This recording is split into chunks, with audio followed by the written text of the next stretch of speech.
নমস্কার, শুভ সন্ধ্যা। আমি হাসান শাহী। আজ 2রা অক্টোবর রাষ্ট্রবিজ্ঞান পাঠচক্রের অন্যতম একটি সেশন আমরা শুরু করতে চলেছি। আমাদের প্যান্ডামিক সিচুয়েশনে একটি সক্রিয় গ্রুপ তৎকালীন সময়ে গড়ে ওঠা এবং একটা সহযোগিতামূলক গ্রুপ, যেখানে আমরা বিভিন্ন গুরুত্বপূর্ণ সেশন আমরা পরিচালিত করে আসছি এতদিন পর্যন্ত। আজকে 2রা অক্টোবর গান্ধীজির জন্মদিন, এবং এই গান্ধীজির জন্ম জয়ন্তী উপলক্ষে আমরা পূর্বে থেকেই এই সিরিজটি চালু করেছি, এবং এই সিরিজের আজকে রাষ্ট্রবিজ্ঞান পাঠচক্র গ্রুপে এই সিরিজের 3য় সেশন। এই সেশনে আমাদের এই গুরুত্বপূর্ণ গ্রুপে সকলকে স্বাগত। আজকে আমাদের সঙ্গে এই আলোচনার মধ্যে আর প্রধান আলোচক হিসেবে বিশিষ্ট একজন ব্যক্তিত্ব আমাদের সামনে আছেন, যিনার কথা শোনার জন্য এতক্ষণ আমরা হয়তো প্রতীক্ষায় ছিলাম। যিনি নিজেই বর্তমান রাষ্ট্রবিজ্ঞান পাঠচক্রের নিজেই একজন অন্যতম কারিগর, নিজেই একটি অন্যতম অংশ। তার থেকে আমরা আজকের বিষয় সম্পর্কে শুনব। আজকের বিষয় রামরাজ্য কি কল্পরাজ্য, এবং ভারতীয় নেশন নির্মাণে গান্ধীজির দৃষ্টিশক্তি। এই জায়গা থেকে স্যারের কথা আজকে শোনার চেষ্টা করব। যিনি স্যার আছেন আমাদের সঙ্গে, বিশিষ্ট অধ্যাপক ডক্টর রবীন্দ্রনাথ ভট্টাচার্য মহাশয়, বর্ধমান ইউনিভার্সিটির বিশিষ্ট অধ্যাপক। স্যারের থেকে আমরা আজকে এই বিষয় সম্পর্কে শুনবো। আসলে গান্ধীজি মানে আমরা সবসময় দেখি যে অহিংস আন্দোলন, গান্ধীজি মানে আমরা দেখি অসহযোগ আন্দোলন। এছাড়াও গান্ধীজিকে আমরা যে প্রতিক্ষণে জাতির জনক বলে আমরা অভিহিত করে থাকি। তো তৎকালীন সময়ে আজকে যে 2রা অক্টোবর, এই দিনে গান্ধীজি 1869 খ্রিস্টাব্দে জন্মগ্রহণ করেন।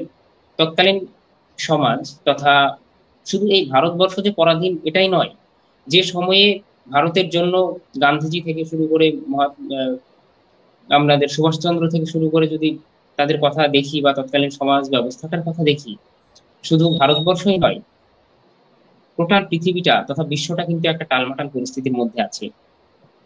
তো এই পরিস্থিতিতে এই ভারতের স্বাধীনতা সংগ্রামের হাল ধরে থাকা বিশিষ্ট কয়েকজন ব্যক্তিত্ব, তাদের মধ্যে অন্যতম একজন ব্যক্তি হলেন মহাত্মা গান্ধী।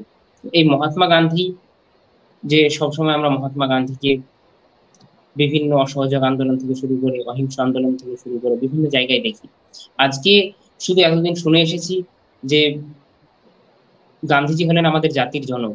যে আদৌ সেই জায়গাটা কোথায়, তার তাৎপর্যটা কতটুকু, সেটা আজকে স্যারের কাছ থেকে আমরা শোনার চেষ্টা করব। ধন্যবাদ সকলকে, ধন্যবাদ স্যার, ওভার টু ইউ।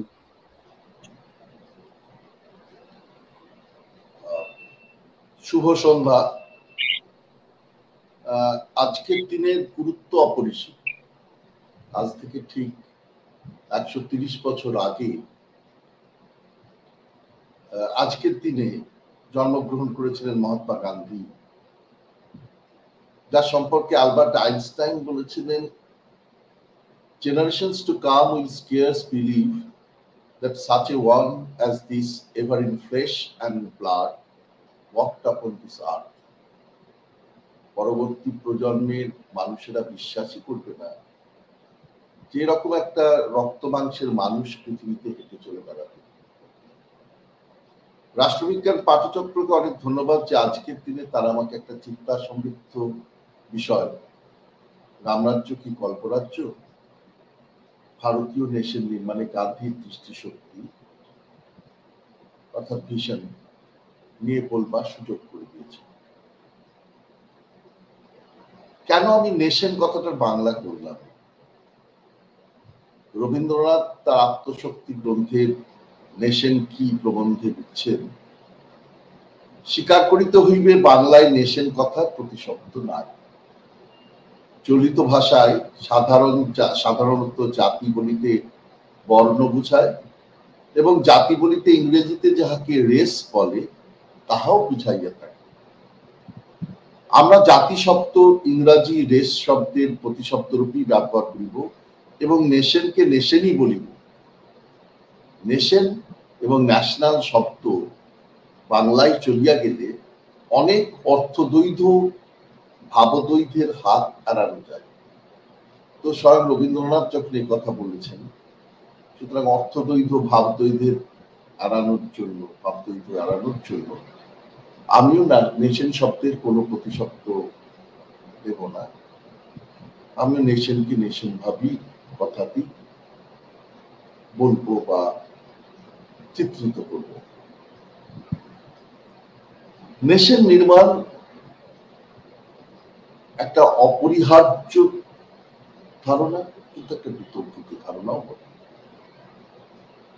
যে কোনো সমাজে একটা বিরাট অতীত থাকে, যার থেকে সেই সমাজের মানুষেরা কিছু বিষয়কে পছন্দ করে এবং বাছাই করে, এবং তার ভিত্তিতেই এই যে পছন্দ এবং বাছাই, তার ভিত্তিতেই তারা নেশন গঠন করে। এটা যে সবসময় খুব পরিকল্পিতভাবে হয় তা নয়, কিন্তু এই যে পছন্দ বা বাছাই, এতে সমাজের প্রভাবশালীদের কল্পনা প্রাধান্য বিস্তার করে। অর্থাৎ এই যে নেশন একটা সমরূপ সম্প্রদায়, মানে হোমোজেনাস কমিউনিটি, এই যে কল্পনা, এই কল্পনাটার বা এই যে ইমেজ, এটার কি কি বৈশিষ্ট্য থাকবে, এটা কিন্তু মূলত যারা সমাজের প্রভাবশালী ব্যক্তি বলতে আমি বলছি প্রভাবশালী চিন্তাবিদ, তাদের চিন্তায় এক্ষেত্রে প্রাধান্য বিস্তার করে। যদিও কিছু কিছু ক্ষেত্রে যে আদার ভয়েস, মানে অন্যদের কথা শোনা হয় না বা অন্যদের আওয়াজের মধ্যে আসে না, তা নয়। এখন এই যে হোমোজেনাস কমিউনিটির ভাবনা, এটা প্রকৃত হয়, তার দ্বারাই কিন্তু নেশন, তার সমাজ, সেই নেশনের অর্থনীতি, সেই নেশনের সংস্কৃতি, রাজনীতি, প্রশাসন, এই সমস্ত বিষয়ে নির্ধারিত হয়। এটা আমি আগে একটু সংজ্ঞা নিরূপণ করি, তারপরে আমি গান্ধী প্রসঙ্গে আসবো। নেশন কি, এই প্রসঙ্গে বেনেডিক্ট অ্যান্ডারসন তিনি বলছেন, ইমাজিন কমিউনিটিস গ্রন্থে তিনি বলছেন, the nation is an imagined political community and imagined as both inherently limited and sovereign. একটা কল্পিত রাজনৈতিক সম্প্রদায়, যেটা অন্তর্নিহিতভাবে সীমিত এবং সার্বভৌম। এটা অন্তর্নিহিতভাবে সীমিত কেন? ক্ষুদ্রাতি ক্ষুদ্র নেশন, তারও সমস্ত সদস্যকে একজন সদস্যের পক্ষে দেখা সম্ভব নয়, কথা বলা সম্ভব নয়, শুধু এটা সীমিত। মানে আমার পক্ষে সমস্ত ভারতীয়কে দেখা সম্ভব নয়, কিন্তু আমার চিন্তায় একটা ভারতীয় ইমেজ আছে, এবং এটা সফরেন মানে সার্বভৌমত্ব, এটাকে আমরা সুপ্রিম মনে করছি, এবং এখানে আর কারো, এই ভারতীয়দের উপর অন্য কারোর জোর জবরদস্তি চলবে না, এটা আমরা ধরে নিই। সবার যে পলিটিক্যাল সফরেনিটি থাকেই তা নয়। পার্থ চ্যাটার্জি তার nationalist thought in the colonial world, derivative discourse, এই গ্রন্থে তিনি দেখিয়েছেন যে যেদিন থেকে মানুষের চিন্তায় তার অন্যদের থেকে নিজের নেশনকে পৃথকীকৃত করছে, নিজের সম্প্রদায়কে পৃথকীকৃত করছে, উই অ্যান্ড দে, আমরা এবং তারা, এই ভাগটা করছে, সেদিক থেকে কিন্তু নেশনের জন্ম হয়ে যাচ্ছে। যদিও পলিটিক্যাল সফরেনিটি, রাজনৈতিক পলিটিক্যাল ইন্ডিপেন্ডেন্স, রাজনৈতিক স্বাধীনতা অনেক পরে আসতে পারে, কিন্তু চিন্তার জগতে সেদিন থেকে তারা সার্বভৌম হয়ে যাচ্ছে। আর এই যে উই ব্যাপারটা কারা, এটাই ঠিক করছে প্রভাবশালী যারা চিন্তাবিদ, তাদের চিন্তা ভাবনা থেকে এটা আসছে মূলত। কিন্তু এক্ষেত্রে আমি প্রথমেই বলি যে ভারতীয় চিন্তাবিদদের সঙ্গে নেশন সম্পর্কিত সংজ্ঞায় পাশ্চাত্য চিন্তাবিদদের একটা পার্থক্য আছে, পাশ্চাত্যের তাত্ত্বিকদের তো পার্থক্য আছে। এটা কেন? প্রাচ্য এবং পাশ্চাত্যে নেশন বিষয়টাই ভিন্ন ভিন্ন প্রক্রিয়ার মধ্য দিয়ে উঠে এসেছে। পাশ্চাত্যে বেনেডিক্ট অ্যান্ডারসন যাকে বলছেন প্রিন্ট ক্যাপিটালিজম, মানে ছাপা পুঁজি, প্রকাশনা পুঁজি, তার মাধ্যমেই এই বিকাশটা ঘটেছে। এটা শুধু বেনেডিক্ট অ্যান্ডারসন নয়, এটা সবাই মনে করেন যে ভাষা নেশন ভাবনার, ন্যাশনালিজম ভাবনার বিস্তার ঘটাতে একটা বিরাট সহায়ক। বঙ্কিমচন্দ্রের আনন্দমঠ সেই কারণেই এত গুরুত্বপূর্ণ।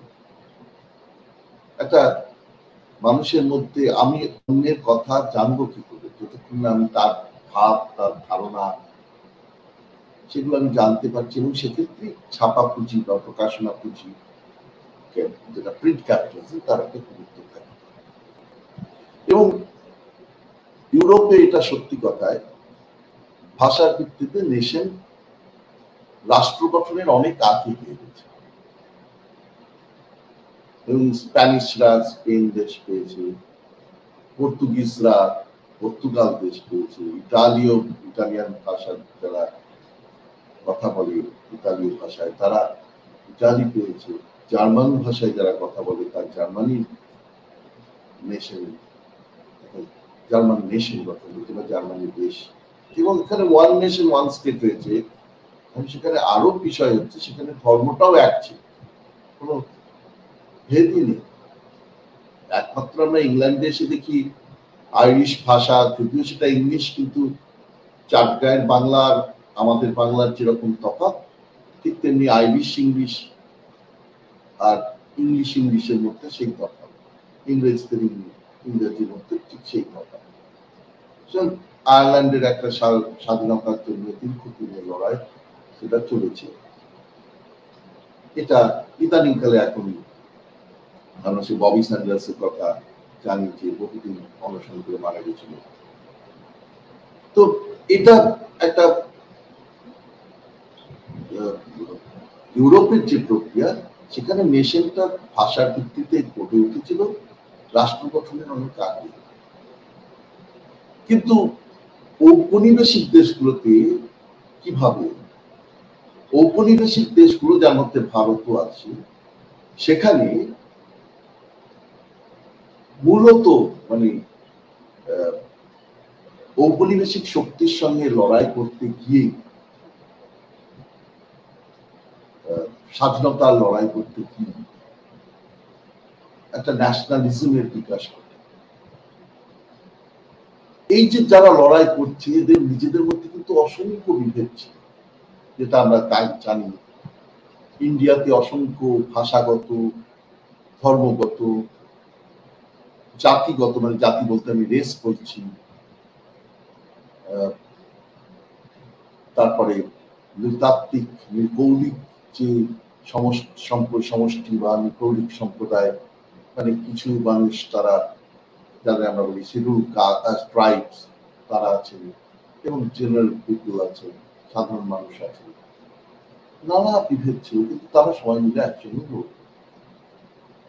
এখন লড়াই যখন শেষ হলো, যখন স্বাধীনতা এলো, তখন কিন্তু বিভেদ গুলো আবার প্রকট হয়ে, তখন অল্পিতমধ্যেই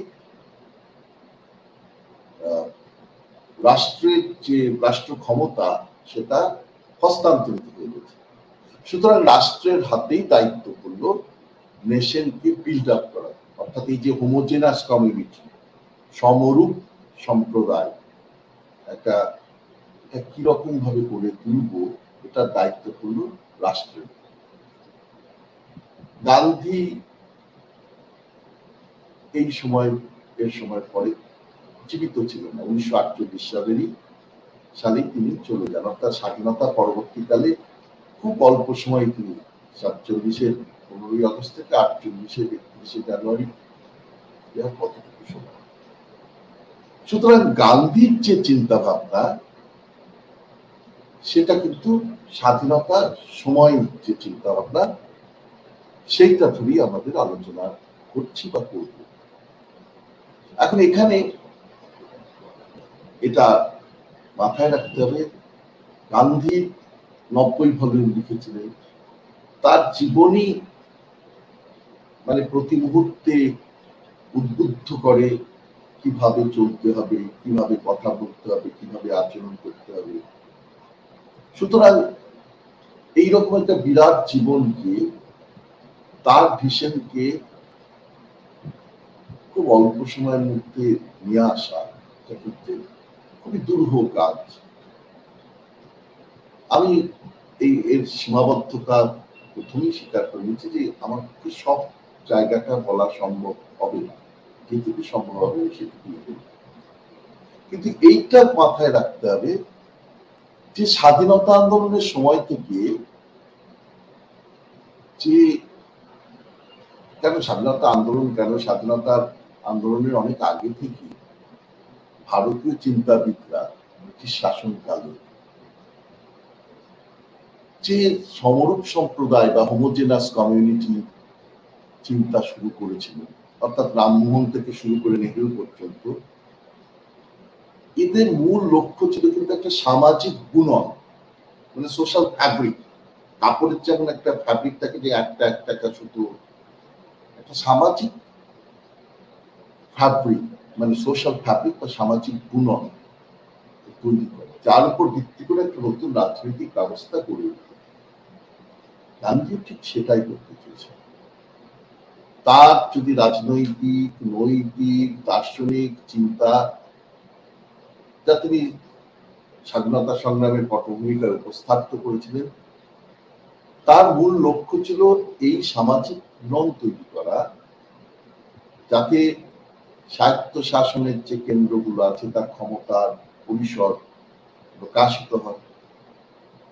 ছোট ছোট তৃণমূল, গ্রাসরুটস যে সমস্ত গ্রুপস রয়েছে, গোষ্ঠী রয়েছে, তাদের সামাজিক জীবন যাতে বিকশিত হয় এবং জীবনের একতা, অর্থাৎ হারমোনিয়াস লিভিং বলতে আমরা যা বুঝি, তার প্রতি যাতে অত্যাবশ্যকীয় মানবিক উৎসাহের সঞ্চার, এটাই তিনি করবার চেষ্টা করেছিলেন এবং তার নেশন সম্পর্কিত চিন্তার মধ্যে দিয়ে সেটাই প্রকাশিত হয়। আমি এখানে এই কারণে এটা বললাম এবং সেই কারণে আমি রবীন্দ্রনাথের প্রসঙ্গে আসবো যে এরা কিন্তু সামাজিক উন্নয়নকে অনেক বেশি গুরুত্ব দিয়েছিলেন, গুরুত্বপূর্ণ মনে করতেন। অর্থাৎ পাশ্চাত্যে যে স্টেট সেন্ট্রিক নেশন, যেটা রবীন্দ্রনাথের ভাষায় একটা organisation of political union, political power, একটা রাজনৈতিক ক্ষমতার সংগঠন হিসেবে দেখার চেষ্টা, এটা কিন্তু আমাদের দেশের চিন্তাবিদদের ছিল। এখন যদি আমরা পড়ে দেখি, মানে এই স্বাধীনতা সংগ্রামের সময় যে সমস্ত চিন্তাবিদরা ছিলেন তাদের লেখা পড়ি, তাদের কোথাও নেই। এটা আমি প্রথম বলবো রবীন্দ্রনাথ, কারণ রবীন্দ্রনাথ তাকে মহাত্মা, গান্ধীকে মহাত্মা উপাধি দিয়েছিলেন। তো রবীন্দ্রনাথ কি দেশে, এবং সেটা কিন্তু দুজনের সঙ্গে মেলবন্ধনের একটা জায়গা আছে। যে রবীন্দ্রনাথ বলেছিলেন, আমি রবীন্দ্রনাথের জায়গাটা ভারতীয় মানে নেশন কি, ওই আত্মশক্তি গ্রন্থে নেশন কি বলে যে প্রবন্ধটা লিখেছেন, তার শেষ দিকে শুরু করেছেন যে নেশন একটা সজীব সত্তা, একটা মানুষ পদার্থ, দুইটি জিনিস এই পদার্থের অন্তঃপ্রকৃতি গঠিত করিয়াছে। সেই দুটি জিনিস বস্তুত একই, তার মধ্যে একটি অতীতে অবস্থিত আর একটি বর্তমান। একটি হইতেছে সর্বসাধারণের প্রাচীন স্মৃতি সম্পদ, আর একটি পরস্পর সম্মতি, অর্থাৎ একত্রে বাস করিবার ইচ্ছা। যে অখণ্ড উত্তরাধিকার হস্তগত হইয়াছে তাহাকে উপযুক্তভাবে রক্ষা করিবার ইচ্ছা। মানুষ উপস্থিত মতো নিজেকে হাতে হাতে তৈরি করে না, নেশেনও সেই রূপ সুদীর্ঘ অতীতকালের প্রয়াস, ত্যাগ স্বীকার এবং নিষ্ঠা হইতে অভিপ্রাপ্ত হইতে থাকে। আমরা অনেকটা পরিমাণে আমাদের পূর্বপুরুষের দ্বারা পূর্বেই গঠিত হইয়া আছি। অতীতের বীর্য, মহত্ব, কীর্তি ইহার উপরই ন্যাশনাল ভাবে নির্ভর। আমি এইটার কথাই বলেছিলাম যে একটা সমাজের অনেক অতীত থাকে, যে অতীত যেটার কথা রবীন্দ্রনাথ বলছেন, বীর্য, মহত্ব, কীর্তি, সেই অতীত থেকে আমরা কিছু কিছু জিনিস বেছে নিয়ে একটা নেশনের চিত্র গঠন করি। এটা হচ্ছে এক, প্রাচীন স্মৃতির সম্পর্কে রক্ষা করে তাকে তুলে নিয়ে যাওয়া, এগিয়ে নিয়ে যাওয়া।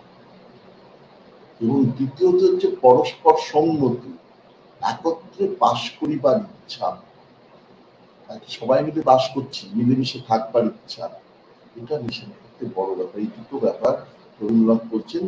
এবং সেজন্য উনি বলেছেন যে ন্যাশনালিজম প্রবন্ধে আরো বিরাট করে সেটাকে ভালো করে বলবার চেষ্টা করেছেন, যে এটার সঙ্গে পাশ্চাত্যের যে একটা তফাৎ আছে সেটা উনি বোঝাবার চেষ্টা করেছেন, যে রাজনৈতিক এবং অর্থনৈতিক মিলন হিসেবে নেশনকে পাশ্চাত্যে দেখানো হয় এবং সেটা একটা জাতিক উদ্দেশ্যে সংগঠিত হয়। ন্যাশনালিজম প্রবন্ধে তিনি এটাই বলছেন যে সমাজের এরকম কোনো ভবিষ্যতের গর্ভস্থিত মানে আলটেরিয়ার পারপাস নেই। সমাজেই সমাজের চূড়ান্ত পরিণতি নিহিত। উনার নিজের ভাষায় ন্যাশনালিজম কথাই মানে ভাষাটাই করছি, it is an end in itself, society is an end in itself. সুতরাং নেশন এবং সংগঠিত ক্ষমতার যে সম্পর্ক, এইটাকে খুব সন্দেহের চোখে রবীন্দ্রনাথ দেখেছেন এবং তিনি বিশ্বাস করতেন যে জাতীয়তাবাদ পাশ্চাত্যের একটা আবিষ্কার, আপেক্ষিকভাবে প্রাচ্যে এটা এসছে এবং প্রাচ্যের মানুষেরা এটাকে নকল করে যাচ্ছে, পাশ্চাত্যকে নকল করছে, মানে পাশ্চাত্যের যে ধারণা সেটাকে নকল করছে। তাহলে আমরা বহুদিন ধরে সোসাইটির মধ্যে একভাবে দেখছি। এবং উনি এইটুকু বলি আমি শেষ করবো, উনি বলেছেন যে শৈশব থেকে আমাকে শেখানো হয়েছে যে নেশনের পৌত্তলিকতা প্রায় ঈশ্বর এবং মানবতার থেকেও বড়। আমার ধারণা আমি সেই শিক্ষাকে কাটিয়ে উঠেছি। আমার বিশ্বাস আমার অন্যান্য দেশের, আমার দেশের মানুষও সেই শিক্ষা, যা দেশকে মানবতার আদর্শের থেকেও বড় বলে মনে করে, তার থেকে বেরিয়ে এসে সত্যকার ভারতকে উপলব্ধি করার চেষ্টা করি। এটা আমি আমার মতন ভাবে ন্যাশনালিজমের একটা ট্রান্সলেট করেছি, এটা রবীন্দ্রনাথের কোট নয়, কিন্তু মূল ব্যাপারটা তিনি এখানে এইভাবেই বোঝাবার চেষ্টা করেছেন। এবার আমরা আসছি গান্ধী কি বলছে। গান্ধী হিন্দস্বরাজ হচ্ছে সেই বই যেটা 1909 সালে তিনি লিখেছেন, মানে 1908 সালে তিনি 8 সালে তিনি ফিরেছিলেন সাউথ আফ্রিকা থেকে, তখন জাহাজে বসে তিনি লিখেছিলেন। 1909 সালে সেটা প্রথমে একমাত্র বই যেটা কিন্তু প্রথমে তিনি ইংরেজিতে লিখেছেন, তারপরে গুজরাটি ট্রান্সলেট করেন, এই একটাই তো, বাদ বাকি সব তিনি গুজরাটিতে প্রথম লিখেছেন, তারপরে সেটা ইংলিশ ট্রান্সলেশন করেছেন। এই বইটা একমাত্র তিনি ইংরেজিতে প্রথম লিখেছেন, 1909 সালে প্রকাশিত হয় এবং সম্ভবত 1940 সালে গান্ধীজিকে একবার বলা হয়েছে, মানে কোন একজন ইন্টারভিউয়ার বলেছিল যে আপনি হিন্দ স্বরাজ যদি আজকে যদি আপনি হিন্দ স্বরাজ সম্বন্ধে বলেন তাহলে আপনি কি বলবেন? উনি বলেছিলেন যে আমাকে যদি আজকে ঠিক এই মুহূর্তে গান্ধীজির চিন্তার এত বছর রিভলিউশনের পরে 40 সালে এসে বলছেন যে আমি একটি শব্দ পরিবর্তন করব, হিন্দ স্বরাজ কিন্তু তার কোর ফিলোসফিক্যাল আইডিয়াস, এটা মাথায় রাখতে হবে। সেখানে উনি বলছেন, এটাও ট্রান্সলেশন করেছি, ইংরেজরা আমাদের শিখিয়েছে যে তারা আসার আগে আমরা একটা নেশন ছিলাম না, এবং আমরা একটি নেশন হিসেবে পরিণত হতে গেলে বহু শতাব্দী লেগে যাবে। এটা কোনো ভিত্তি নেই। ব্রিটিশরা আসার আগেও আমরা নেশন ছিলাম, এক চিন্তা আমাদের উদ্বুদ্ধ করত, আমাদের জীবন প্রণালী এক ছিল, আমরা এক নেশন ছিলাম বলেই তারা তাদের রাজত্ব, তাদের রাজ্য প্রতিষ্ঠা করতে পেরেছিল, মানে কিংডম প্রতিষ্ঠা করতে পেরেছিল, রুল প্রতিষ্ঠা করতে পেরেছিল। পরবর্তীতে তারা আমাদের মধ্যে বিভাজন এনে দিল। সুতরাং গান্ধী বিশ্বাস করতেন যে একটি সমরূপ সম্প্রদায়, মানে হোমোজেনাস কমিউনিটি, যেটা আমরা নেশনকে আমি বলতে চাইছি, এই একটা ইমেজ, একটা হোমোজেনাস কমিউনিটি একটা ইমেজ, যারা সেটা মানে সেইটা কি হবে, সেটা একটা অনন্য জীবন প্রণালী আছে, এবং সেই অনন্য জীবন প্রণালীকে ঘিরে একটা সংস্কৃতি আছে। এটাই ছিল গান্ধীর কাছে নেশনের ভালো। এবং গান্ধী সেটা মানে তার হিন্দ স্বরাজে পরিষ্কার করে বলছেন যে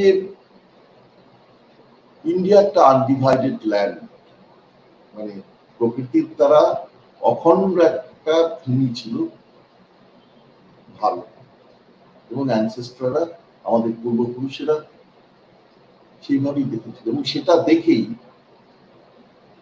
তারা আর্গু করেছিলেন, না তারা চিন্তা করেছিলেন, আর্গুটা এখানে আর্গু না বলে চিন্তা করেছিলেন, এটা একটা নিশ্চিতভাবে একটা নিষেধ, এবং সেইভাবেই তারা ভারতের বিভিন্ন অংশে তারা হোলি প্লেস বা পবিত্র ধর্মের স্থান, তীর্থস্থান যাকে বলে, তারা তৈরি করলেন, এবং মানুষের মধ্যে একটা রিলিজিয়নের মাধ্যমে, ধর্মের মাধ্যমে একটা ন্যাশনালিটির আইডিয়া বা ন্যাশনালিটির ভাবনা, সেটা ইগনাইট করলো, যাতে অঙ্গার দিলে, যাতে সেটা বিস্তারিত হতে পারে। উনি ঠিকই ভাষায় লিখছেন, only you and I and others who consider ourselves civilized and superior persons imagine that we are many nations. আমি, তুমি এবং আমাদের মধ্যে যারা নিজেদেরকে সিভিলাইজ বলে ভাবে, তারাই ভাবে যে আমরা একটা বহু নেশনের মধ্যে বাস করছি। এবং এই জায়গাটায় উনি পরিষ্কার ছিলেন যে কেন এটা বহু নেশন নয়।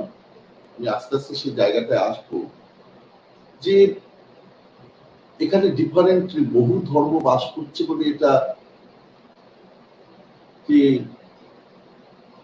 10 নম্বর অধ্যায় গিয়ে তিনি বলছেন, এটা যে বহু ধর্ম বাস করছে বলে এটাকে যে আমি বহু নেশন বলে বলবো, বা একটা নেশন এটা হতে পারে না বলবো, এটা কখনো হতে পারে না। কারণ ফরেনার্স, বিদেশি যারা এলো, বিদেশি বলতে আমি নিশ্চয়ই বলবো মোগল ইত্যাদি, তাদের কথা এগুলো বলছেন, তারা কিন্তু does not necessary destroy the nation, তারা কিন্তু এই নেশনটাকে ভেঙে ফেলে। উনি পরের কথা তো উনি এক জায়গায় বলেইছেন, কিন্তু সেটা বাদ দিল। উনি বলেছেন যে সেটা বাদ দিল, তারা তারা এর মধ্যে মিলে গেছিল।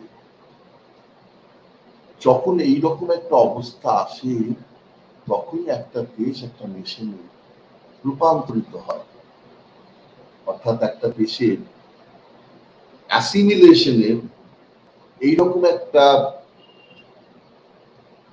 ফ্যাকাল্টি তাকিদ যদি থাকে, তাহলে সেই দেশের নেশনের পরিবর্তিত হতে পারে। এবং এই কারণেই ভারত একটাই নেশন হিসেবে তিনি মনে করছেন। এবং উনি এই যে লাস্ট সেন্টেন্সটা আমরা বললাম একটা ওনার in no part of the world are one nationality and one religion synonymous term, nor has it ever been so in India. পৃথিবীর কোনো দেশেই একটা ন্যাশনালিটি এবং একটা ধর্ম সিনোনিমাস টার্মসে আসেনি, এটা ভারতের ক্ষেত্রেও নয়। এই যে এটা তিনি মনে করছেন যে হিন্দু রিলিজিয়াস আইডিয়া, এটা ধর্মীয় ভাবনা, এটা স্প্রেড করতে, ন্যাশনালিটির ভাবনা স্প্রেড করতে সাহায্য করেছিল, কিন্তু এটা অন্যান্য রিলিজিয়াস কমিউনিটিসকে রিপ্লেস না করে তাদেরকে একত্রিত বা একাত্মীভূত হতে সাহায্য করেছিল। তাদেরকে একটা অ্যাসিমিলেট, একাত্মীভূত বলতে আমি অ্যাসিমিলেশনের কথা বলছি, অ্যাসিমিলেট করতে সাহায্য করেছিল। এবং সামাজিক স্তরে এই যে একাত্মীভূত হওয়ার যে প্রচেষ্টা, সেটা বাধাপ্রাপ্ত হলো ইম্পিরিয়াল পাওয়ারে, যেটা আমরা জানি তাদের ডিভাইড এন্ড রুল এটা ছিল। এবং গান্ধীর ভাষায় সাবসিকুয়েন্টলি ডিভাইডেড আস। গান্ধী নেশন যে ধর্মের ভিত্তিতে হতে পারে না, এটা গান্ধী বিশ্বাস করতেন। এবং সেই জন্য উনি টু নেশন থিওরি, যেটাকে দ্বিজাতি তত্ত্ব বলে, আমি এখানে টু নেশন থিওরি বলছি, দুই নেশনের তত্ত্ব, সেই তত্ত্বকে তিনি রিফিউজ করেছিলেন। তিনি বলেছেন দিস ইজ আনট্রুথ, অসত্য। ঠিক এই ভাষায় উনি কায়েদে আজম জিন্নাহর যে টু নেশনের তত্ত্ব, সেটাকে তিনি আনট্রুথ করেছিলেন এবং বলেছিলেন যে বিরাট সংখ্যক মুসলমান যারা দেশে মূলত কনভার্ট হয়েছে, মূলত তারা ধর্মান্তরিত হয়ে আছে, বা তারা ডিসেন্ট হয়েছে বা ডিসেন্ডেন্টস উত্তরসূরি, ধর্মান্তরিত মানুষের উত্তরসূরি, তারা যে মুহূর্তে কনভার্টেড হলো, ধর্মান্তরিত হলো, সঙ্গে সঙ্গে তারা অন্য নেশন হয়ে যাবে, এটা ভাবনাটাই ভুল। একদম উদাহরণ দিয়েছিলেন, বাঙালি হিন্দু এবং বাঙালি মুসলমানের উদাহরণ দিয়েছিলেন। বলেছিলেন বাঙালি হিন্দু যে ভাষায় কথা বলে, বাঙালি মুসলমানও সেই ভাষায় কথা বলে। বাঙালি হিন্দু যা খায়, বাঙালি মুসলমানও তাই খায়, তাদের ফুড হ্যাবিট। বাঙালি হিন্দু যেভাবে উপভোগ করে, সময় উপভোগ করে, আমোদ প্রমোদ করে, বা মানে যেভাবে তারা এনজয় করে, ঠিক একইভাবে বাঙালি মুসলমানও করে। সুতরাং এই যে ব্যাপারটা, বাঙালি হিন্দু এবং বাঙালি মুসলমান শুধু বাঙালির ক্ষেত্রে না, আমি বলছি সাউথে গেলে, দক্ষিণে যদি যাওয়া যায়, তাহলে হিন্দু গরিব এবং হিন্দু মুসলমান গরিবের মধ্যে কোনো তফাৎই নেই। তাহলে এই যে, এবং এক্ষেত্রে উনি বলছেন যে মোহাম্মদ ইকবাল, তিনি অত্যন্ত গর্বের সঙ্গে তার ব্রাহ্মণিক্যাল ডিসেন্টের কথা বলতেন। আর পণ্ডিত কিচলু এবং ইকবাল, এই দুজনকে হিন্দু এবং মুসলমান এরা একভাবে দেখে এসছে। তাহলে এদেরকে তো ঈশ্বর একসঙ্গে তৈরি করেছেন একসঙ্গে থাকার জন্য, মানুষ তাকে কি করে ডিফাইন করবে? এই প্রসঙ্গে এবার আমি আসছি, তাদের ধর্ম বলতে উনি কি বুঝতেন। ধর্ম ব্যাপারটা গান্ধীর কাছে কিন্তু মানে হিন্দু ধর্ম বলতে উনি পরিষ্কার ভাবে বলেছিলেন, আমি কোনো সব ধর্মের সেরা ধর্ম এরকম ভাবে কিছু দেখি না। এবং তিনি পরিষ্কার বলছেন যে যে রিলিজিয়ন, যে ধর্ম,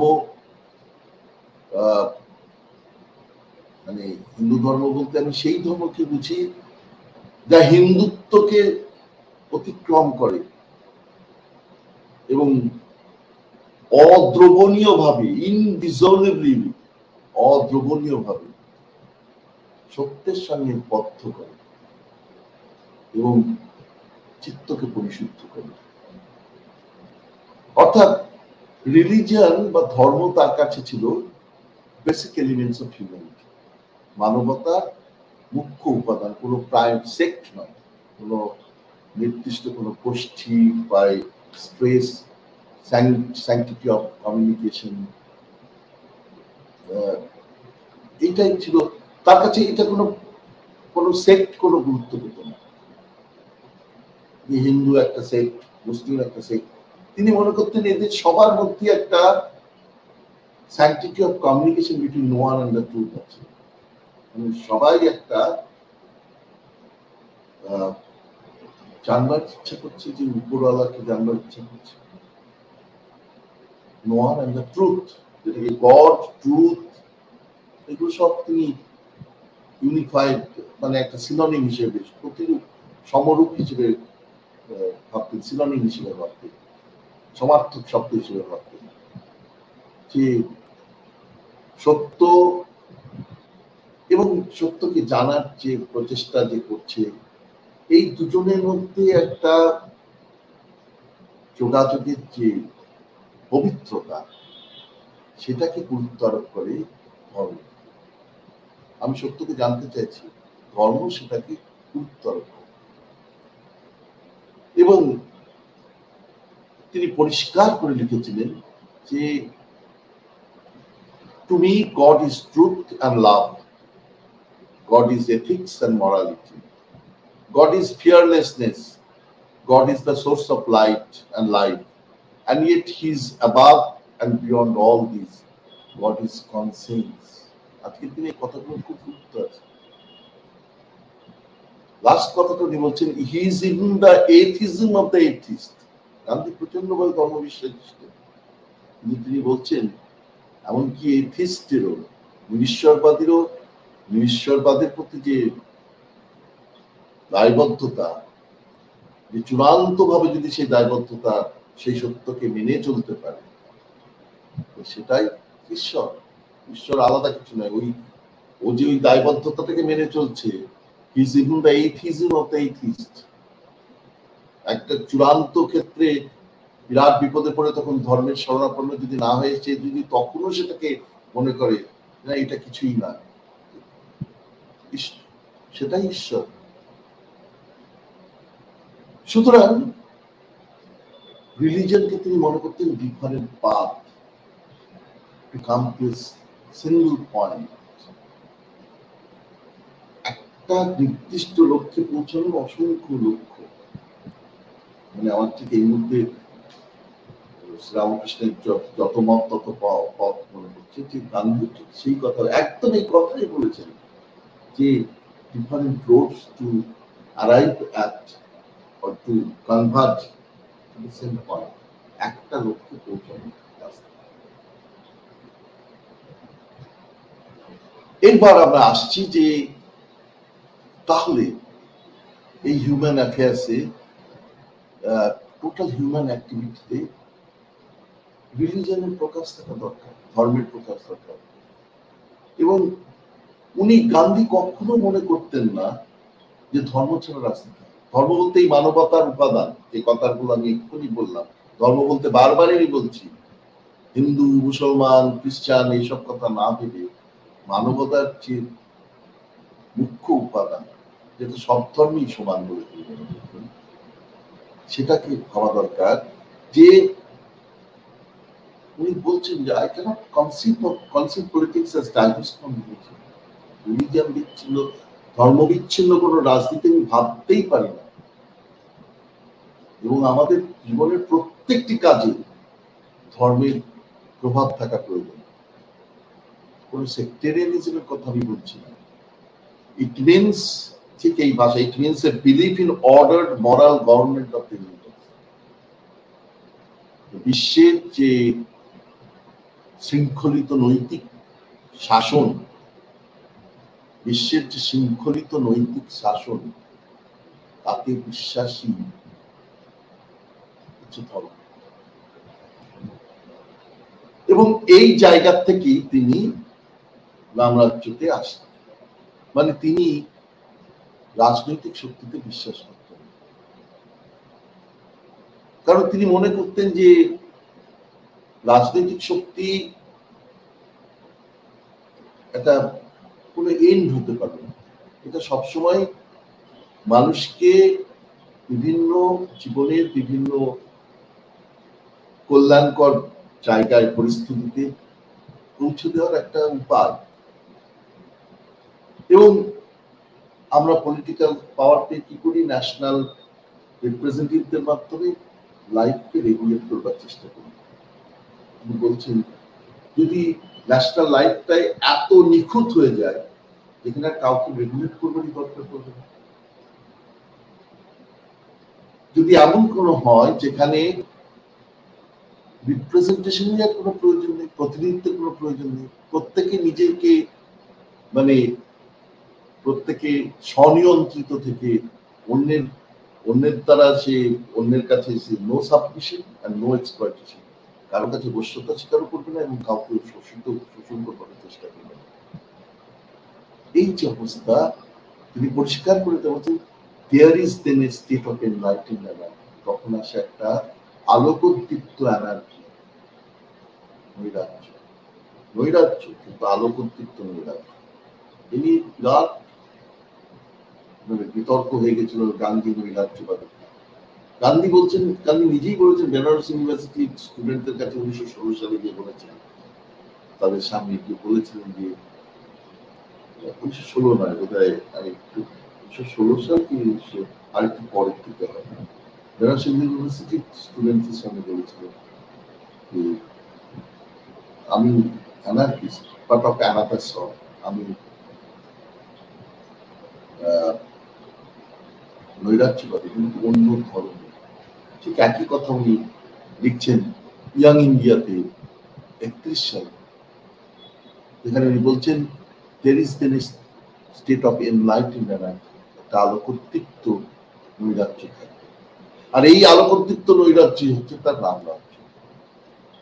এবং এই আলোকোদ্দীপ্ত নৈরাজ্যে কি হবে উনি বলছেন, in such a state everyone is his own ruler, প্রত্যেকে তার নিজের শাসক। He rules himself in such a manner, সে নিজেকে এমন ভাবে শাসন করে that he is never a hindrance to his neighbor, যে সে অন্যের তার প্রতিবেশীর কাছে কোনো বাধা নয়। In the ideal state, আদর্শ রাষ্ট্র যেটা তার কাছে রামরাজ্য, therefore আদর্শ রাজ্যের অতএব there is no political power, কোনো রাজনৈতিক শক্তি থাকবে না, because there is no state, কোনো রাষ্ট্রই নেই। But the ideal is not fully realized. এইবার উনি আসছেন আমার কল্পনাচ্ছি গল্প, উনি বলছেন কিন্তু আদর্শ তো বাস্তব জীবনে কখনো পূর্ণতা প্রাপ্ত হয় না। Hence the classical statement of Thoreau that government is best which governs the least. সুতরাং আমাদের ভাবতে হবে সেই গভর্নমেন্টের কথা যে লিস্ট গভর্ন করবে। এবং পরে একাধিক জায়গায় নানাভাবে এটাকে ব্যাখ্যা করেছেন যে গভর্নমেন্ট প্রাইমারিলি প্রিডমিনেন্টলি কথা বলছেন, প্রিডমিনেন্টলি নন ভায়োলেন্ট, অ্যাবসলিউটলি নন ভায়োলেন্ট তো সম্ভব নয়, কিন্তু প্রিডমিনেন্টলি নন ভায়োলেন্ট। উনি বলছেন বাই রামরাজ্য, আমি দেখছি যে 44 মিনিট হয়েছে, মানে আমি শেষ করবার দিকে আসছি। By Ramrajya I do not mean Hindu Raj, Ramrajya বলতে আমি হিন্দু রাজ বুঝি না, I mean Ramraj, the kingdom of God. এটা কিন্তু উনি, আমরা আমার শিক্ষকের কথা মনে করছি বুদ্ধদেব ভট্টাচার্য, তিনি মার্কসিস্ট ছিলেন, কিন্তু গান্ধী পড়াতে গেলে সবসময় গান্ধীর নানা দিক উনি তুলে ধরতেন। গান্ধীর উপর তিনি ডিলিট করছেন, আকর গ্রন্থ আছে evolution of the political philosophy of Gandhi, এখনো পাওয়া যায় না। তো শরৎ বুক হাউসে, জানি না ওরা আরবার ছেড়েছে কিনা, 30 টাকা বইয়ের দাম ছিল তৎকালীন সময়। সেখানে তিনি দেখিয়েছিলেন, বারবার উনি আমাদের ক্লাসে যখন পড়াতেন তখন বলতেন গান্ধী কিন্তু যখন মুসলমানদের সামনে বলতেন তখন বলতেন খুদাই রাজ, যখন খ্রিস্টানদের সামনে বলতেন, খ্রিস্টানদের সামনে তিনি বলতেন কিংডম অফ গড, আর যখন হিন্দুদের সামনে বলতেন রাম রাজ্য, কিন্তু তার কাছে সমান ছিল। For me Ram and Rahim are one and the same. I acknowledge no other God than the God of truth and righteousness. এটা ইয়ং ইন্ডিয়ায় 1929 সালে উনি লিখেছেন। উনি রাষ্ট্রে বিশ্বাস করতেন, নৈরাজ্যবাদী ছিলেন সেই অর্থে, আলোকোদ্দীপ্ত নৈরাজ্যে বিশ্বাস করতেন, কারণ উনি মনে করতেন রাষ্ট্র সবসময় খুব সংগঠিতভাবে এবং কেন্দ্রীভূতভাবে হিংসার প্রকাশ করে। ওটা এন.কে. বোস, ওনার সেক্রেটারি ছিলেন নির্মল কুমার ঘোষ, তার selection from studies in Gandhism and selection from Gandhi, এইটুকু বই ছিল। উনি 3 বছর বোধহয় সেক্রেটারি ছিলেন গান্ধী, পরবর্তীকালে বই সেখানে পড়ছে, কিন্তু তাতেই উনি লিখেছিলেন খুব সুন্দর কথা, যে the state represents violence in a concentrated and organized form. The individual has a soul, but state, as the state is a soulless machine, it can never be weaned from violence, to which it owes its existence. যে violence থেকে রাষ্ট্র উঠে এসছে, সেটার থেকে রাষ্ট্র কোনোদিনই বেরোতে পারবে না। সুতরাং সেই জায়গা থেকে তিনি রাষ্ট্র বাইরে যাওয়ার কথা বলছেন। কিভাবে যাবে? এই জন্য তিনি অনেক কনস্ট্রাকটিভ প্রোগ্রাম যদি পড়ো তোমরা তাহলে দেখতে পাবে, সেখানে উনি বিকেন্দ্রীকরণের কথা বলেছেন, তার আগে ট্রাস্টিশিপের কথা বলেছেন। ওনার ডেফিনিট কিছু প্রোগ্রাম ছিল, যে প্রোগ্রামগুলো ফলো করে খাদি তো one of the major thing, যেটা আমরা গান্ধী সরকার খোলানোর কথা বলি, কারণ খাদির সঙ্গে তিনি সবসময় নন ভায়োলেন্স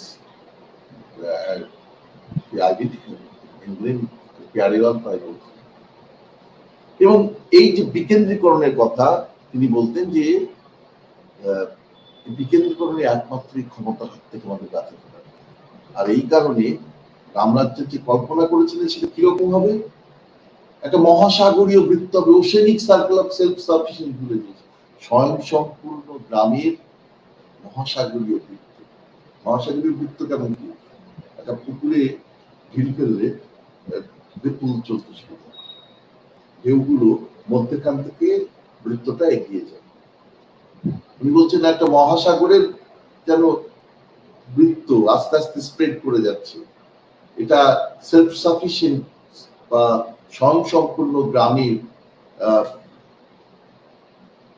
মহাসাগরীয় বৃত্ত তৈরি করে, এবং এই ইননিউমারেবল ভিলেজেস, অসংখ্য গ্রাম সেখানে থাকবে, যারা বিস্তারিত হচ্ছে, ক্রমশ বিস্তারিত হচ্ছে, কিন্তু কোনো পিরামিডের ফর্ম করবে না। এটা সেলফ কন্টেন্ট, সেলফ সাফিসিয়েন্ট, স্বয়ংসম্পূর্ণ, স্বনির্ভর, কিন্তু তারা একের উপরের উপর দাঁড়িয়ে যাবে এবং একটা পিরামিডাল ফর্ম গঠন করবে, এরকম হয়। এবং এই জায়গাটা থেকে উনি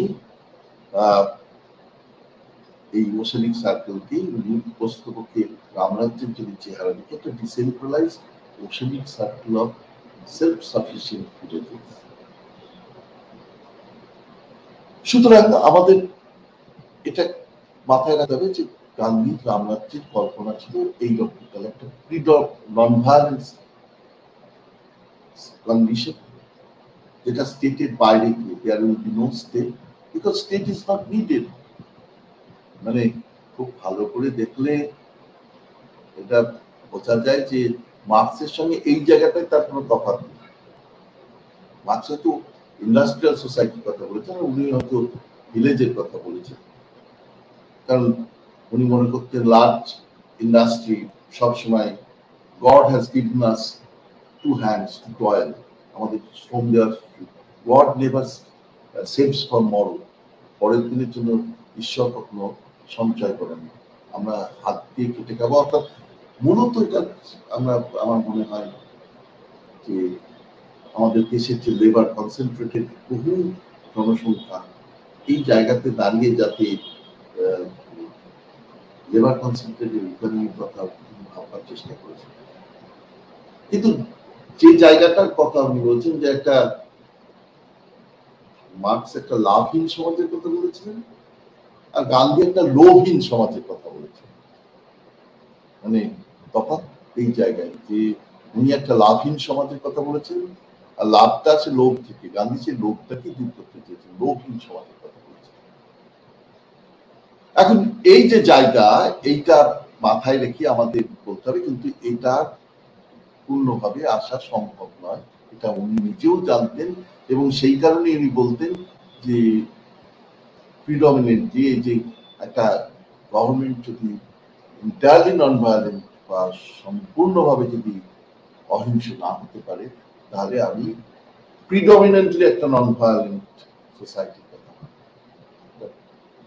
প্রাথমিকভাবে বা মূলত একটা অহিংস সমাজ গড়ে উঠবে সেই চিন্তা ভাবনায় ওনাকে পরিষ্কার পরিষ্কার করে জিজ্ঞাসা করা হয়েছিল যে আপনি রামরাজ্য বলতে কি বোঝেন, এই ইন্টারভিউতে জিজ্ঞাসা করা হয়েছিল।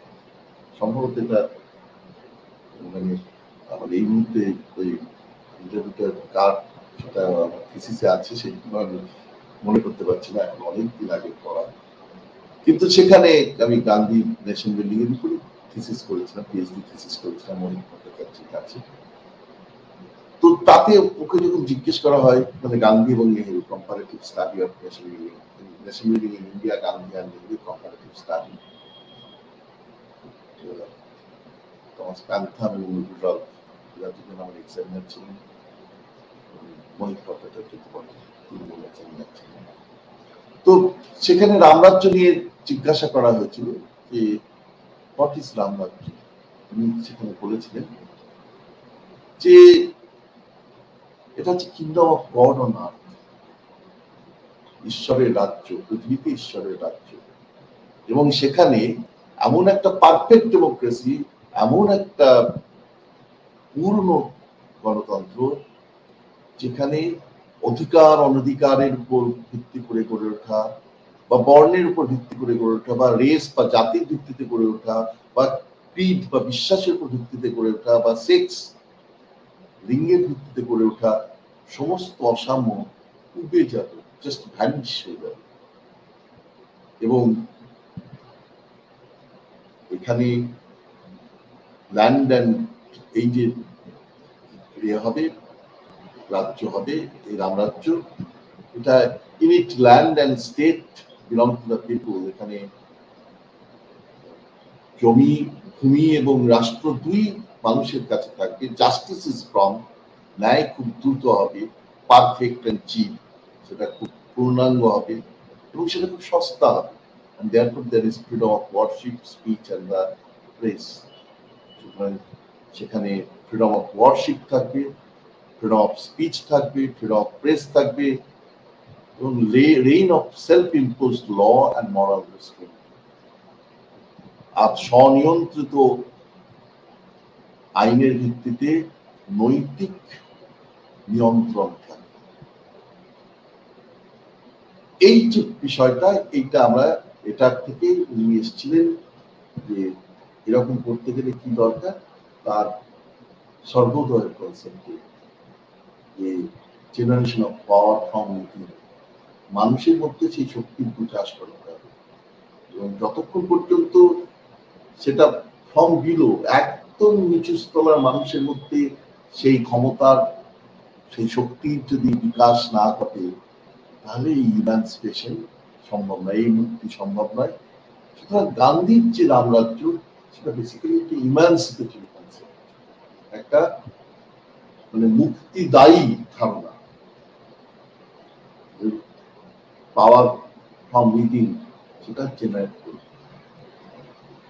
আমি এখান থেকে আর এর জায়গা থেকে আমি চলে আসছি যে একদম শেষ অংশে চলে আসছি যে রামরাজ্য কি তাহলে কল্পরাজ্য হয়ে দাঁড়াবে। মানে গান্ধী নিজেই বলছেন যে এটা প্রিডমিনেন্টলি এটা রিয়েলাইজ করা যাবে না। একটা well ordered stateless society, self regulated well ordered stateless society consisting of oceanic circle of self-sufficient villages based on non-violence and satyagraha এটাই ছিল তার চূড়ান্ত আদর্শ, যেটা তার আমরা বলি ইউটোপিয়া। ইউটোপিয়া মানে এমন একটা কাল্পনিক অবস্থা যেখানে সবকিছু শূন্য, সবকিছু নিখুঁত। গান্ধী সেটা আপনি বুঝতে পেরেছেন যে এটা সম্ভব নয়, এবং সেটা তিনি নিজেই স্বীকার করেছেন যে স্টেটহুডকে বাদ হয়তো দেওয়া যাবে না, কিন্তু স্টেটহুড থাকবেই। সুতরাং দরকার হচ্ছে আরো বেশি পরিমাণে ডিসেন্ট্রালাইজ করা, যাতে শক্তি ক্ষমতা সেটা একদম তৃণমূল স্তরের মানুষের মধ্যে গিয়ে পৌঁছায়। এখন এই যে ভাবনা, এখানে কিন্তু একটা জিনিস আমি বলেই আমি সমালোচনায় যাব। গান্ধী কিন্তু গান্ধী কোনো সময় খুদাই রাজ মানে কোনো রামরাজ করতে তিনি হিন্দু রাজের কথা বলেননি। তিনি খুদাই রাজের কথা বলেছেন, কিংডম অফ গডের কথা বলেছেন, এগুলো তো আছেই। কিন্তু রাজ্য এবং এই যে নাম রাজ্য রাষ্ট্র, এই দুই রাজ্য আর রাষ্ট্রের মধ্যে কিন্তু একটা তফাৎ আছে, এটাও ভাবতে হবে। রাজ্য কিন্তু একটা শ্রেণীকরণের জন্য করা হয়, যেমন plant kingdom, kingdom animal kingdom. এই যে কিংডম, এখানে কিন্তু একটা শ্রেণীকরণ, এখানে সেই অর্থে কোনো অথরিটি থাকে না। উনি বললেন কিংডম অফ গড, রামরাজ্য হচ্ছে কিংডম অফ গড, যেখানে মরালিটি, গড মানে truth and morality, that will kingdom of truth and morality. এইরকম একটা জায়গায় তিনি নিয়ে আসতে চেয়েছিলেন, অর্থাৎ একটা নৈরাজ্যের, আনুগত্যিত্ব নৈরাজ্যের ধারণা দিয়েছিলেন। কিন্তু এটা কিন্তু সমালোচনাহীন নয়, এটাও মানতে হয়। প্রথম আমি আসবো এই প্রসঙ্গে আম্বেদকরের কথা। আম্বেদকর কিন্তু মানে একই জিনিস চেয়েছিলেন, জাস্টিস, সারা জীবন ভুগেছিলেন। দলিত হওয়াটি কি অপরাধ আজকের দিনে যদি আমরা বুঝি, তাহলে আম্বেদকরকে কি বুঝতে হয়েছে? এটা বিদেশের বেস্ট ইউনিভার্সিটির বেস্ট ডিগ্রি পেয়ে তাকে গ্র্যান্ড হোটেল থেকে বের করে দেওয়া হচ্ছে রাত্রে, সত্য ঘটনা। সুতরাং নিজের দেশে এসে গান্ধীজিকে সাউথ আফ্রিকার সেন্ট পিটার্সবুর্গের থেকে স্টেশনে তাকে বের করে দেওয়া হলো, ধাক্কা বের করে দেওয়া হলো। সে তো অন্যের দেশে ছিল, আর এখানে যে দলিত বিদ্বেষ তাকে সহ্য করতে হচ্ছে, সেটা অসহনীয়। কিন্তু আম্বেদকর রামরাজ্যের এই জায়গাতেই তিনি একই জাস্টিস পারফেক্ট, জাস্টিস প্রম্পট হওয়া দরকার, এগুলো একই কথা বলেছেন। কিন্তু তিনি রামায়ণকে অবশ্যই সহ্য করতে হবে, কারণ তিনি মনে করতেন রামায়ণ মানে যে চতুর্বর্ণের উপর ভিত্তি করে গড়ে, এবং সেখানে একটা পরিষ্কার করে এগুলো বলা ভালো। তিনি সেই গল্পের উদাহরণ দিয়েছিলেন যে শম্ভু কবলে যে দলিতকে রাম হত্যা করেছে, সেটা ভুল কি ঠিক এগুলো করতে আমরা যাচ্ছি না, মানে এগুলো তো সবই মিথোলজির ব্যাপার, আমি এখানে কাউকে করছি। কিন্তু তিনি উদাহরণ দিয়েছিলেন যে তিনি বলেছিলেন যে some people seem to blame Ram because he without reason killed Shambhuka. তিনি একটা গল্পটা হচ্ছে এরকম যে রাম যখন রাজত্ব করছেন সেই সময় এসে এক ব্রাহ্মণ বলে তার পুত্র মারা গেছে খুব অল্প বয়সে, তার কারণ রাম তার জন্য দায়ী, এবং ধার্মিক ভাবে সে একটা অধর্মের সৃষ্টি করেছিল রামের রাজত্ব। তখন নারদকে জিজ্ঞাসা করি, নারদ বলেন যে হ্যাঁ, একজন দলিত তিনি শম্ভুক, তিনি পেনান্স, তপস্যা করছেন যাতে স্বর্গে পৌঁছানো যায়, এবং স্বর্গে যাতে দলিত না যেতে পারে তার জন্য মানে সেটা বারণ, নাম তাকে। এগুলো সবই গল্প কথা, আমি আবারও বলছি, এগুলো নিয়ে যেন যারা হিন্দু বিশ্বাসী তারাও যেন এটা নিয়ে উত্তেজিত না হয়। কিন্তু তিনি সম্পর্ককে মানে। সুতরাং এই যে ঘটনা, এই উইদাউট রিজন কিল সম্পর্কে, এটা কিন্তু তিনি বলেছেন যে তার মানে রাম বর্ণাশ্রমে বিশ্বাস করত, আর বর্ণাশ্রমে বিশ্বাস করলেই খুব স্বাভাবিকভাবে আম্বেদকর সেখানে থাকতে পারে।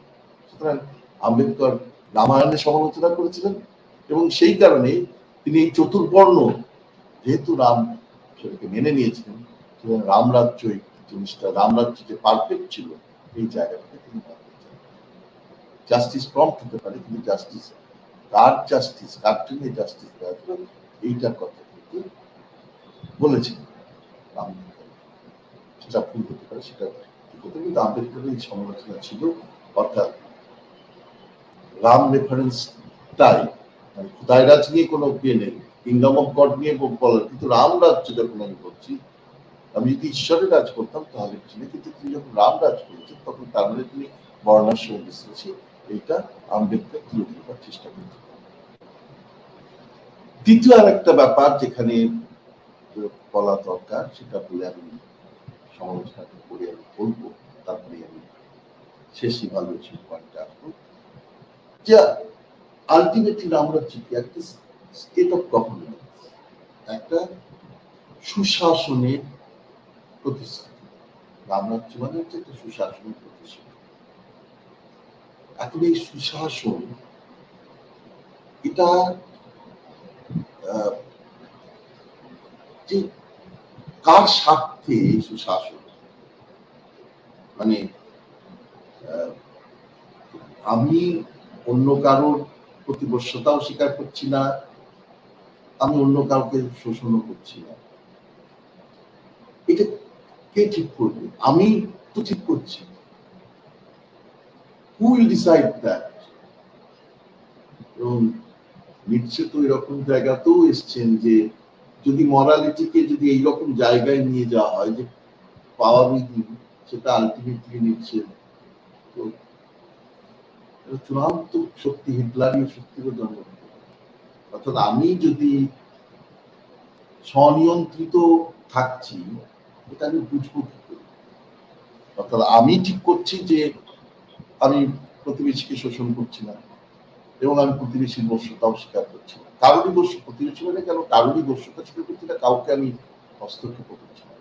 এটা কে জানবে, কে বলবে যে আমি ঠিক করছি? কোন ডিসাইড দ্যাট? এই গুড অ্যান্ড ব্যাড, মানে আমি যে করছি এটা কে শুনতে হবে? সুতরাং তাহলে কি এটা আলটিমেটলি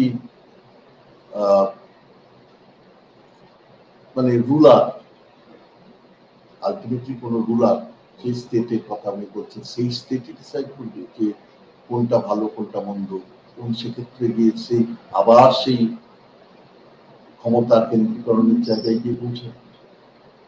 এটা একটা প্যারাডক্স সৃষ্টি করেছে রামরাজ্য। কিন্তু আজকে আমি এই জায়গা থেকে বেরিয়ে এসেও বলবো যে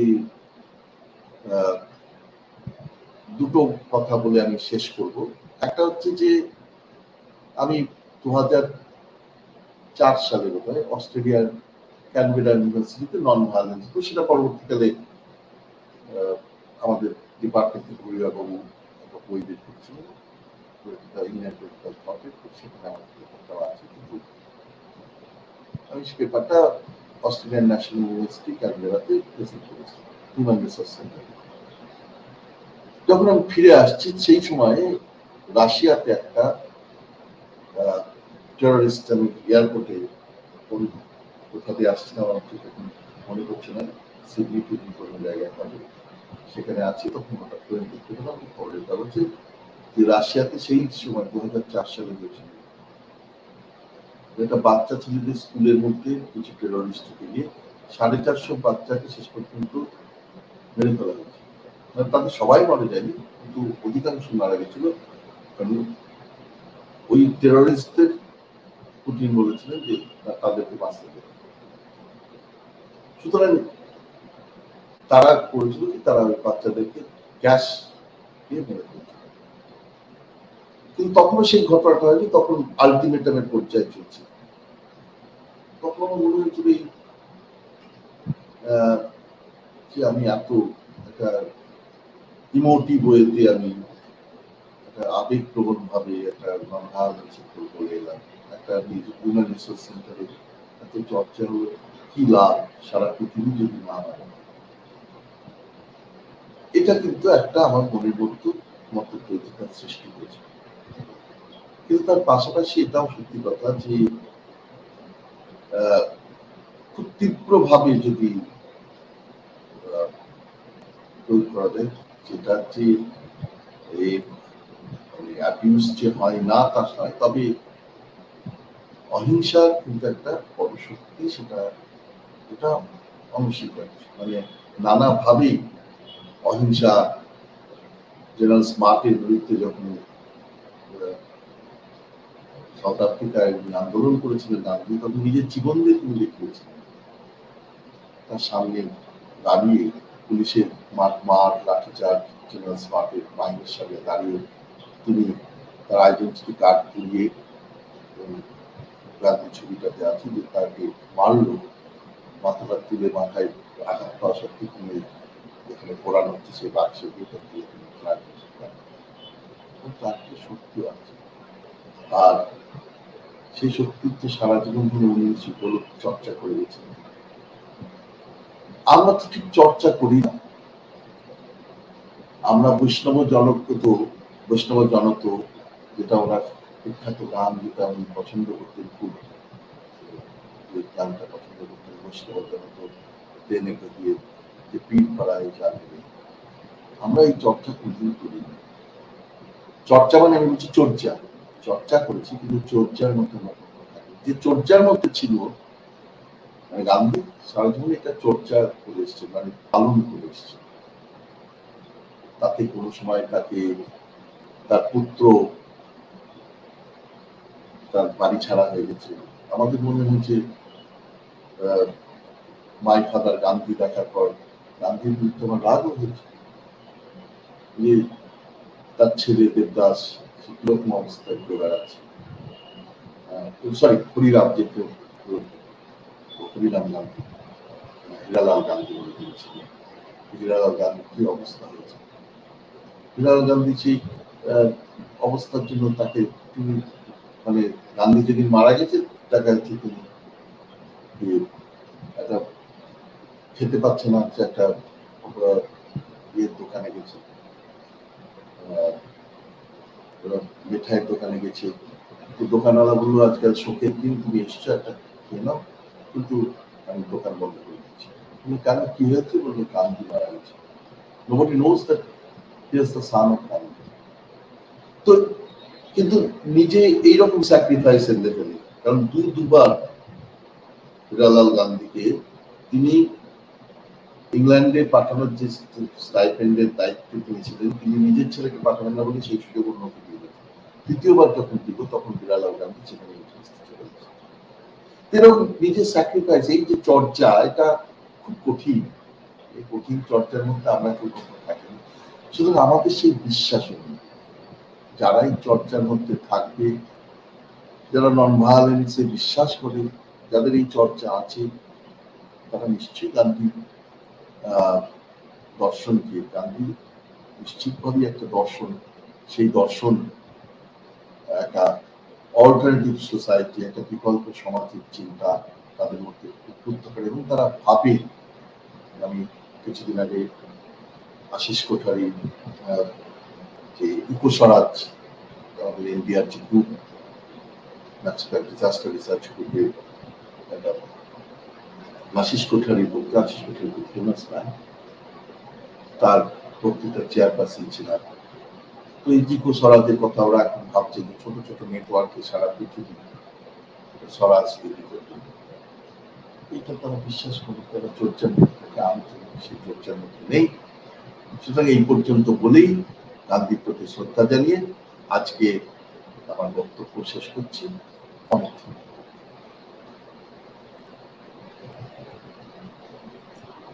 ধন্যবাদ স্যার, অসংখ্য ধন্যবাদ আজকের এই সুন্দর আলোচনা উপস্থাপনের জন্য।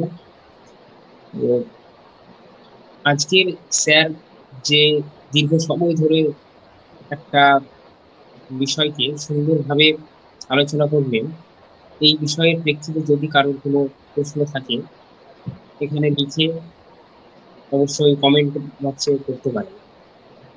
ধন্যবাদ সকলের জন্য সেশনটি ওপেন। হ্যালো স্যার, প্রণাম। হুম। আমাদের কমেন্ট বক্সে আমি কোনো প্রশ্ন দেখতে পাচ্ছি না, কিন্তু আমার দুটো স্যার প্রশ্ন আছে, যদি আপনি অনুমতি দান করতে পারি স্যার। ও, একটা একটা প্রশ্ন আছে প্রশ্ন স্যার। এসছে। হ্যাঁ স্যার, হ্যাঁ, ওটার উত্তর দিয়ে দিন, তারপর প্রশ্নটা হচ্ছে গান্ধী ধর্মকে মিন্স হিসেবে ব্যবহার করে রামরাজ্য প্রতিষ্ঠার ক্ষেত্রে এগোনোর কথা বলেন, যে ধর্মের ভিতরে মানবতা নৈতিকতা। এক, বর্তমানে যেখানে খাদ্যাভ্যাস, জীবনশৈলী, পোশাকের ভিত্তিতে সংকীর্ণ অর্থে ধর্ম নির্ধারণ করছে, সেই ধর্মের ভিত্তিতে কতটা রামরাজ্যের পথে এগোতে সফল হবে ভারতবর্ষ? দুই, গান্ধীজির করা ধর্মের অর্থ বর্তমানে কতটা প্রাসঙ্গিক? খুব সুন্দর প্রশ্ন। দুটো হচ্ছে যে দুটো একের সঙ্গে আরেকটা যুক্ত, যে জীবনশৈলী, পোশাকের ভিত্তিতে সংকীর্ণ অর্থে ধর্ম তো নির্ধারণ করা হচ্ছে এবং ক্রমশ ধর্মের স্পেস আরো ছোট হয়ে আসছে। এই পথে গেলে অবশ্যই রামরাজ্যের পথে এগোনো সম্ভব নয়। আমরা অন্যদিকে হাঁটা শুরু করেছি এবং খুব স্বাভাবিকভাবেই এই ধর্মের যে আমরা যে মানবতার মুখ্য উপাদানের ভিত্তিতে গান্ধী যেভাবে ধর্মের কথা বলেছিলেন, ধর্মকে নির্ধারণ করেছিলেন, সেই বিষয় কিন্তু আজকের দিনে নেই। এবং খুব স্বাভাবিকভাবে আমাদের যদি আমরা বলি যে আমরা গান্ধীজির থেকে শত শত যোজন দূরে এখন চলে এসেছি এবং সে পথে ফিরে যাওয়া খুব দুষ্কর। তবে খুব ছোট ছোট স্তরে, যেটার কথা আমি বললাম, যেমন গ্রাসরুটস লেভেলে কিন্তু নানা রকম একটা নেটওয়ার্ক অফ গ্রাসরুটস, মানে তৃণমূল স্তরে নানা ধরনের পরিবেশবাদী আন্দোলন হচ্ছে, যেখানে গিয়ে আমরা গান্ধীর একটা জীবনচর্যা বা জীবনশৈলীর প্রকাশ। যেমন অনেকেই এখন আর প্লাস্টিক ব্যবহার করেন না, অনেকেই মানে উষ্ণায়নকে সত্যি যাতে উষ্ণায়ন দূর করা যায় তার জন্য যে যে জিনিসগুলো আমরা হয়তো করতে পারি না, কিন্তু আমরা সম্পূর্ণভাবে উষ্ণায়ন হয় এরকম জিনিস সেগুলো ব্যবহার থেকে বিরত থাকতে পারে না, কিন্তু অনেকেই থাকবার চেষ্টা করছেন। এটাও সত্যি কথা যে তারা এসি ব্যবহার করেন না, এয়ার কন্ডিশন ব্যবহার করেন না, বা গাড়ি ব্যবহার করেন না। পাশ্চাত্য অনেক মানুষ তারা সাইকেলে করে বিভিন্ন কর্মস্থলে যাচ্ছেন এবং সেটা খুব জনপ্রিয় ব্যাপার। সুতরাং এই যে জায়গা, এটা যে একটা সামগ্রিকভাবে গান্ধীজির যে আদর্শ চর্চা সেটা প্রকাশিত হচ্ছে না, এটা ঠিক, কিন্তু জীবনশৈলীতে খুব ক্ষুদ্র ক্ষুদ্র গ্রুপে অসংখ্য গ্রুপ আছে যাদের কথা আমরা জানি না। তারা কিন্তু এটাকে, আমরা যে যাদের কথা টিভিতে দেখি, যাদের কথা শুনছি অহরহ, তারা এর থেকে যোজন যোজন দূরে আছে। মানে খুব স্বাভাবিকভাবে রাজনৈতিক নেতারা যেভাবে ক্ষমতার চর্চাতে তারা যুক্ত, ক্ষমতার সংগঠনে তারা যুক্ত, সেই জায়গা থেকে আমরা তারা দুজন দুজন দূরে আছি। কিন্তু গ্রাসরুটস লেভেলে যাদের কথা আমরা জানতেই পারছি না, যেমন ওই যে অলোক সাগর বলে যে অধ্যাপক, তিনি জানেন, যাকে আইআইটির অধ্যাপক ছিলেন, হার্ভার্ড থেকে পাশ করা, যার পর এখন ছবি হচ্ছে, যাকে পুলিশ ছত্তিশগড়ে ধরে নিয়ে গেছিল যে কেন এখানে আছেন, এবং তারা বিশ্বাসই প্রথম করতে পারেনি যে সে হার্ভার্ড ইউনিভার্সিটি থেকে পাশ করা। এই অলোক সাগরের মতো অধ্যাপকরাও তো আছেন, তারা সারা জীবন তো আদিবাসীদের উন্নয়নের জন্য কাজ চালিয়ে এবং এবং তাকে নকশাল বলে নিয়ে আসা হয়েছিল। পরে দেখা গেল তিনি এত বড় একজন অধ্যাপক, তিনি ওখানে গিয়ে কাজ করছেন, সারা সব কিছু ছিল, 36 বছর ধরে তিনি সেখানেই কাজ করে যাচ্ছেন। তো এটা কিন্তু আছে। আমরা যারা এই যে যাদের জীবন আমাদেরকে উদ্বুদ্ধ করতে পারে, সেই ধরনের জীবনের কথা আমরা দেখতে পাই। আমরা না পাই টিভিতে সারাদিন দেখছি কিছু দুর্নীতিগ্রস্ত কিছু মানুষ এ দল থেকে ও দলে যাচ্ছে, ও দল থেকে এ দলে আসছে নিজের স্বার্থ সুখের জন্য, এটা আমরা দেখছি। এখন এর ভিত্তিতে আমাদের মনে হচ্ছে যে গোটা পৃথিবীটাই বোধহয় এরকম হয়ে গেছে, কিন্তু এখন তো অনেক মানুষ আছে, অনেক রিক্সাওয়ালা আছে যারা অত্যন্ত সৎ। সুতরাং খুব ক্ষুদ্র ক্ষুদ্র স্তরে, একবারে তৃণমূল স্তরে কিন্তু মানুষের মধ্যে এই এখনো যে ক্ষমতার একটা বিরাট সংগঠন বা অর্গানাইজেশন চলছে, এরকম ভাবা উচিত। তারা কিন্তু খুব স্বাভাবিক জীবনে সন্তুষ্ট এবং খুব অল্পেই তারা সন্তুষ্ট হয় এবং তাদের সন্তুষ্টি, সুতরাং সেই দিক থেকে আমরা তাদের কথা যদি আমরা ভাবি, তাহলে কিন্তু এই যে প্রসঙ্গ, যেটা এক কথায় সবাই মনে করে যে গান্ধীর ইরালেভেন্ট, তাদের ক্ষেত্রে কিন্তু এটা বিরাট রেলেভেন্ট এবং প্রাসঙ্গিক। এবং এরকম লোকের সংখ্যা ভারতে অসংখ্য, যাদের কথা আমরা জানি না, বহুজন যাদের কথা আমরা জানি না। আমরা যাদের দেখছি তাদের টিভিতে দেখছি, কাগজে পড়ছি, এবং প্রভাবশালী কিছু ব্যক্তি, কিন্তু অপ্রভাবশালী তৃণমূল স্তরের মানুষ, তারাই বস্তুপক্ষে গান্ধীর যে চর্চা তাদের হোক। আশা করা যায় কিছু প্রভাবশালী মানুষ যেমন আশিস কোঠারি আছেন, তিনি এরকম, আমি এখানে গান্ধীবাদী পরিবেশবিদ যেমন আছেন, তিনি গান্ধীবাদী অন্যান্য নেতৃবৃন্দ রয়েছেন, তারা এই তাদেরকে গুরুত্ব দেবেন এবং তাদেরকে নিয়ে আসবার চেষ্টা করবেন। এই হচ্ছে আমার উত্তর। মানে এর তো স্ট্রেট ফরওয়ার্ড কোনো উত্তর হয় না, এর থেকে বেশি, ঠিক আছে? কিন্তু উত্তরটা ঠিক। ধন্যবাদ স্যার। গান্ধী নিজে কেন বিশেষভাবে আকৃষ্টনের রাম নামে, গান্ধীজির এটা কেন হলেন, এটা সত্যি কথা। রাম নামের প্রতি হওয়াতে আম্বেদকর খুব স্বাভাবিকভাবে নিলেন, তিনি এটা ঈশ্বরের রাজ্য করতে পারতেন। কিন্তু আমাদের যে কনটেক্সটটা, এটাও কিন্তু ভুললে চলবে না। গান্ধী তিনি জন্মগ্রহণ করেছিলেন 1869 সালে, সুতরাং 130 বছর আগে। আজকের প্রসঙ্গে কিন্তু তাকে দেখলে চলবে না। আজকে আমরা রাম চরিত্রকে যেভাবে বাবরি মসজিদের পরে যেভাবে একটা বিভেদকারী ধর্মীয় দেবতা বলে ভাবি, সেরকম কিন্তু তখন ছিল না। এটা হচ্ছে প্রথম ব্যাপার। সুতরাং তিনি মনে করতেন যে সেটা ভুল কি ঠিক, যে সম্মুখের কথা উনি আম্বেদকর তুলে ধরেছেন, কিন্তু তা সত্ত্বেও রামকে তিনি একটা বিরাট সংখ্যক মানুষ পারফেক্ট রুলার হিসেবে ভাবতেন। উনিও সেই পারফেক্ট রুলার, মানে ঈশ্বর হিসেবেই উনি দেখবার চেষ্টা করতেন। এই জায়গা ছাড়া আর ছোটবেলা থেকে উনি তো রামায়ণ পড়েছেন, সেটা উনি নিজের অটোবায়োগ্রাফি লিখেছেন, রামায়ণ পড়েছেন।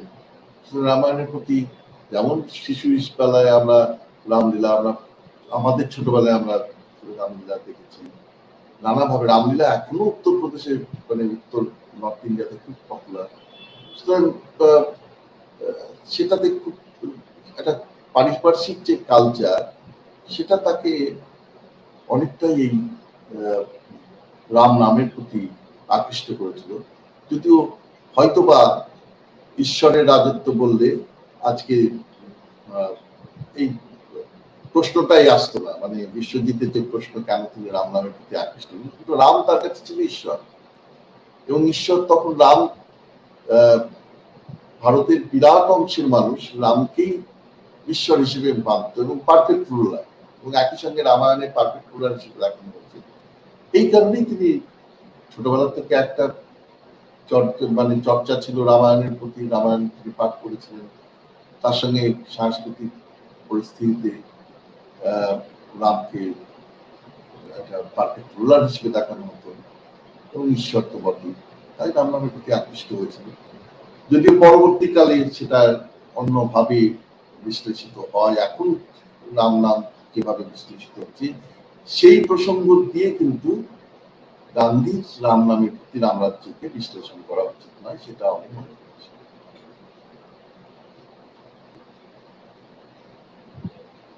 পরিবেশ রক্ষা সম্পর্কে গান্ধীর ভাবনা কি আধুনিক রাষ্ট্রকে চ্যালেঞ্জ করছে? হ্যাঁ, নিশ্চিত নিশ্চিত।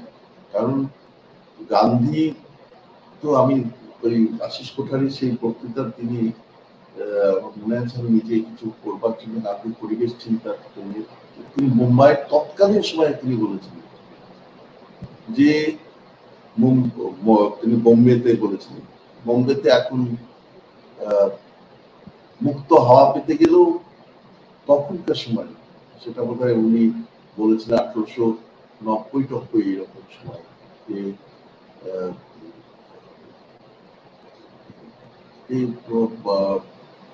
আরেকটু পরের দিকে বলেছিলেন যে বোম্বেতে মুক্ত হাওয়া পেতে গেলে এখন টাকা খরচ করতে হয়, কারণ বোম্বের একটি বিশেষ জায়গার কথা উনি বলেছেন, সেই জায়গাতে না থাকলে দূষণ মুক্ত বাতাস পাওয়া সম্ভব। তাহলে এইটা যখন উনি বলছেন, তার মানে তিনি মনে করছেন যে দূষণ সব জায়গায় ছেড়ে দেবে, এবং তার যে দূষণের সঙ্গে তো তিনি লার্জ স্কেল ইন্ডাস্ট্রির সঙ্গে যুক্ত। এবং আজকে আমরা দেখতেই পাচ্ছি যে বিশাল যে এই যে যখন জিপিআরএস ম্যাপ পেল, তখন দেখা গেল যে লকডাউনের সময় সারা পৃথিবী যখন লকডাউনে গেছে, কোনো দিনে কত লাখখানেক বা তারও বেশি 2 লাখ মতন প্লেন চলে, তার যে ধোঁয়া, তার যে গ্যাস বা এত ইন্ডাস্ট্রি সব তো ব্রাউন হয়ে গেছিল, সেটা আস্তে আস্তে গ্রিন হয়ে গেছে। আমরা ছবি দেখলাম আগে এবং পরে ছবি দেখা হচ্ছে।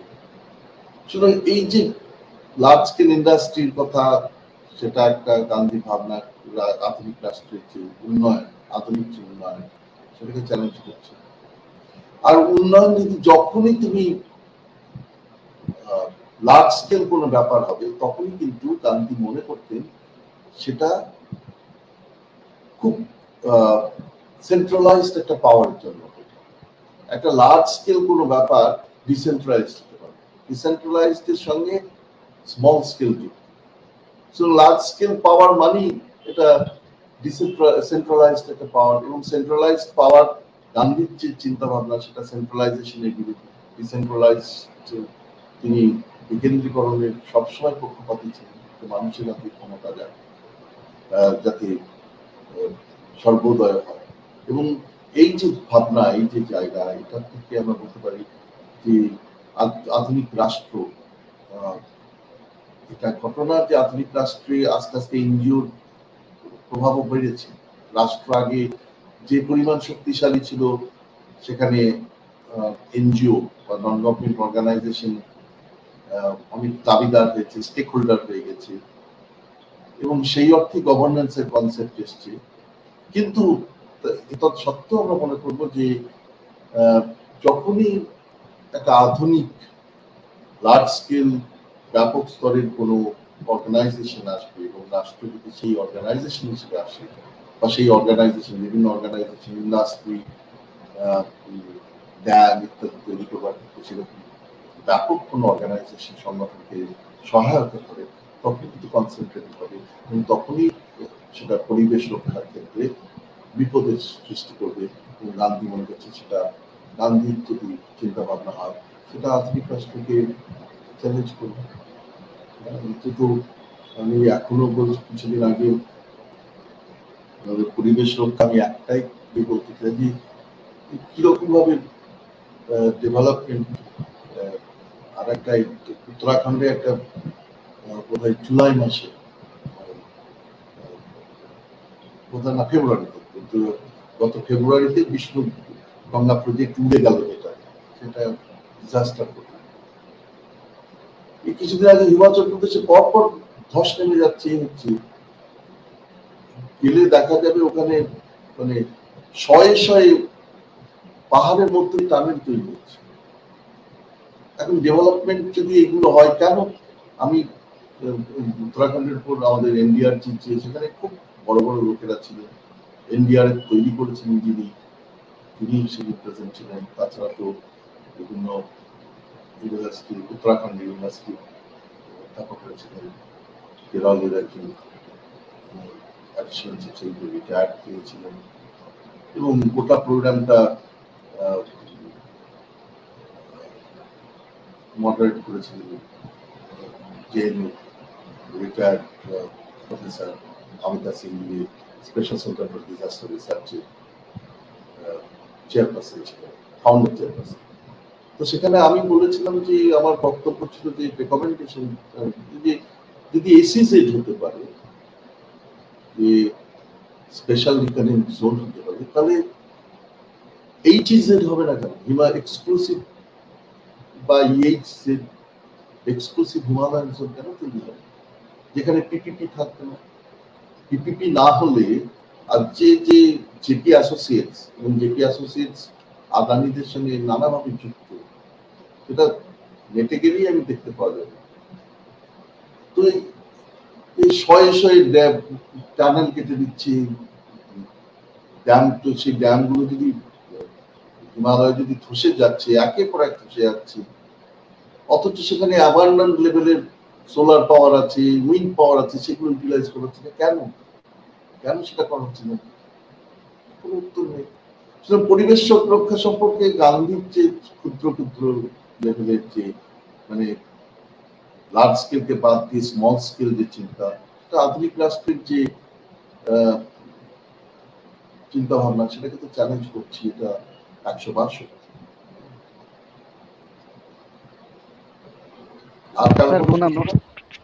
স্যার আমার কথা শোনা যাচ্ছে স্যার? হ্যাঁ হ্যাঁ, শোনা যাচ্ছে স্যার। মানে একটা প্রশ্ন ছিল, আপনি ওই যে একটু আগে কিংসুক পান্ডা যে একটা প্রশ্ন করেছিলেন যে বর্তমান রামরাজ্য এবং পুরনো রামরাজ্য নিয়ে সম্পর্কিত। ধরুন এর প্রেক্ষিতে যদি আমি এদেরই কাউন্টার একটা প্রশ্ন আসে, যেটা ধরুন গান্ধীজির মানে দৃষ্টিভঙ্গিতে প্রায় 70 বছর তো আমরা দেশ চালানোর একটা এক্সপিরিয়েন্স আমরা দেখেছি। তো সেই প্রেক্ষিতে যদি এরকম একটা প্রশ্ন করা হয় যে সেইখানে তাদের দ্বারা কতটা এই যে নেশন বিল্ডিংটা কতটা মানে সার্থক হয়েছে বা কতটা ভালোভাবে করা গেছে, এটা যদি একটু আলোচনা করেন স্যার প্লিজ। এটা খুব বড় একটা ব্যাপার, আর এটা খুব বিতর্কেরও সৃষ্টি করবে। হ্যাঁ, যে কারণ খুব সত্যি কথা বলতে কি, মানে এখনই হচ্ছে ভারত কথা, সেখানে দেখায়ও যে কিভাবে প্রধানমন্ত্রীত্বের পরিবর্তন হচ্ছে বা তারা কিভাবে দেখেছিলেন। আজকে লাল বাহাদুর শাস্ত্রীরও জন্মদিন। যে যারা এগুলো নিয়ে ভাবনা চিন্তা, যে মানে ক্ষুদ্র স্তরে গান্ধীজির চিন্তা ভাবনাকে কিভাবে প্রতিফলন ঘটানো যায়, এটা চেষ্টা কিন্তু নেহেরু আমলে হয়নি। যেটা আমি দেখার, নেহেরু যত দিন গেল, মানে যত স্বাধীনতা এগিয়ে এলো, তত নেহেরু ক্রমশ তার Fabian socialism, Marxist socialism, Democratic socialist state, এবং পরবর্তীকালে ডেমোক্রেটিক সোশ্যালিস্টদের একটা তিনি বলা যেতে পারে যে ইটাটিস্ট ফিলোসফি, মানে স্টেটই হারবিঞ্জার অফ সোশ্যালিজম হবে, বা ডেমোক্রেটিক আইডিয়াল, সোশ্যালিস্ট আইডিয়ালকে নিয়ে আসবে, সোশ্যাল ওয়েলফেয়ারকে প্রতিষ্ঠা করবে, এইরকম একটা ভাবনা চিন্তার মধ্যে চলে আসবে। এখন এই যে ভাবনা চিন্তার মধ্যে নেহেরু ক্রমশ গান্ধী থেকে অনেক দূরে চলে গেল। শুধু একটাই যে পঞ্চায়েত, কিন্তু সেই পঞ্চায়েতের যদি আমরা বলি, সে তো অনেক পরবর্তীকালে এসেছে। উনি চেষ্টা করেছিলেন যে বলবন্ত রায় মেহতা কমিটি 57 সালে, সেটা কিছু হলো না। তারপরে 77 সালে যখন জনতা সরকার এলো, তখন আমরা অসৎ নেতা কমিটি বসলো এবং তার রিপোর্ট আমরা দেখতে পাচ্ছি। নেহেরু অনেক দূরে চলে গেছিলেন। নেহেরু ক্রমশ একটা industrial society, modern industrial society দাঁড়িয়ে সেরকম একটা জায়গায় গেছে। পরবর্তীকালে এই গান্ধীজিকে এই করবার চেষ্টা বস্তুতপক্ষে খুব কনসেন্ট্রেটেড পাওয়ার হলে যেটা হয়ে যায় সেটা এই দিক থেকে, কিন্তু জনতা সরকারের আমলে আমরা বলবো সেই অর্থে কিছুদিনের জন্য ওই যখন ৭৭ সালে এটা হলো, কিছুদিনের জন্য আমরা বলতে পারি যে গান্ধীয়ান চিন্তা ভাবনার কিছুটা মোরারজি দেশাই প্রতিফলন করার চেষ্টা করেছিলেন গান্ধীজির চিন্তা ভাবনা, এবং তার মধ্যে একটা ওই ৭৭ সালের যে বিষয়টার কথা আমি বললাম। তাছাড়া তো সংবিধান সংশোধনকে রোধ করা, সেটাও তো একটা বিরাট ব্যাপার যেটা ইন্দিরা গান্ধী করেছিলেন। সুতরাং এই যে গ্যাপটা, যেটা ৭০ বছরে গান্ধী যে ধারণাগুলো নিয়ে গেছে সেটা সবাই এটা অবাস্তব বলে রেখে দিয়েছে। তার মধ্যে একটাই পরবর্তীকালে হয়েছে, যেটা হচ্ছে পঞ্চায়েত ব্যবস্থা। যদিও গান্ধী দলহীন পঞ্চায়েতের কথা বিশ্বাস করতেন, এখানে দলযুক্ত পঞ্চায়েত এবং রিয়েল পাওয়ার আলটিমেটলি চলে গেছে পার্টির হাতে। রিয়েল পাওয়ার পিপলের হাতে নেই।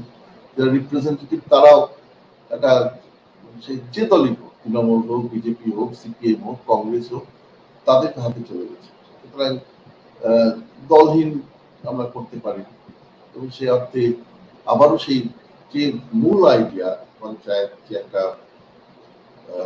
পাওয়ার টু দ্য পিপল হবে, রিয়েল মানে গ্রাসরুট লেভেলের পিপলের হাতে পাওয়ার যাবে, সেটা কিন্তু হয়, সেটা পার্টির হাতে পাওয়ার যাবে।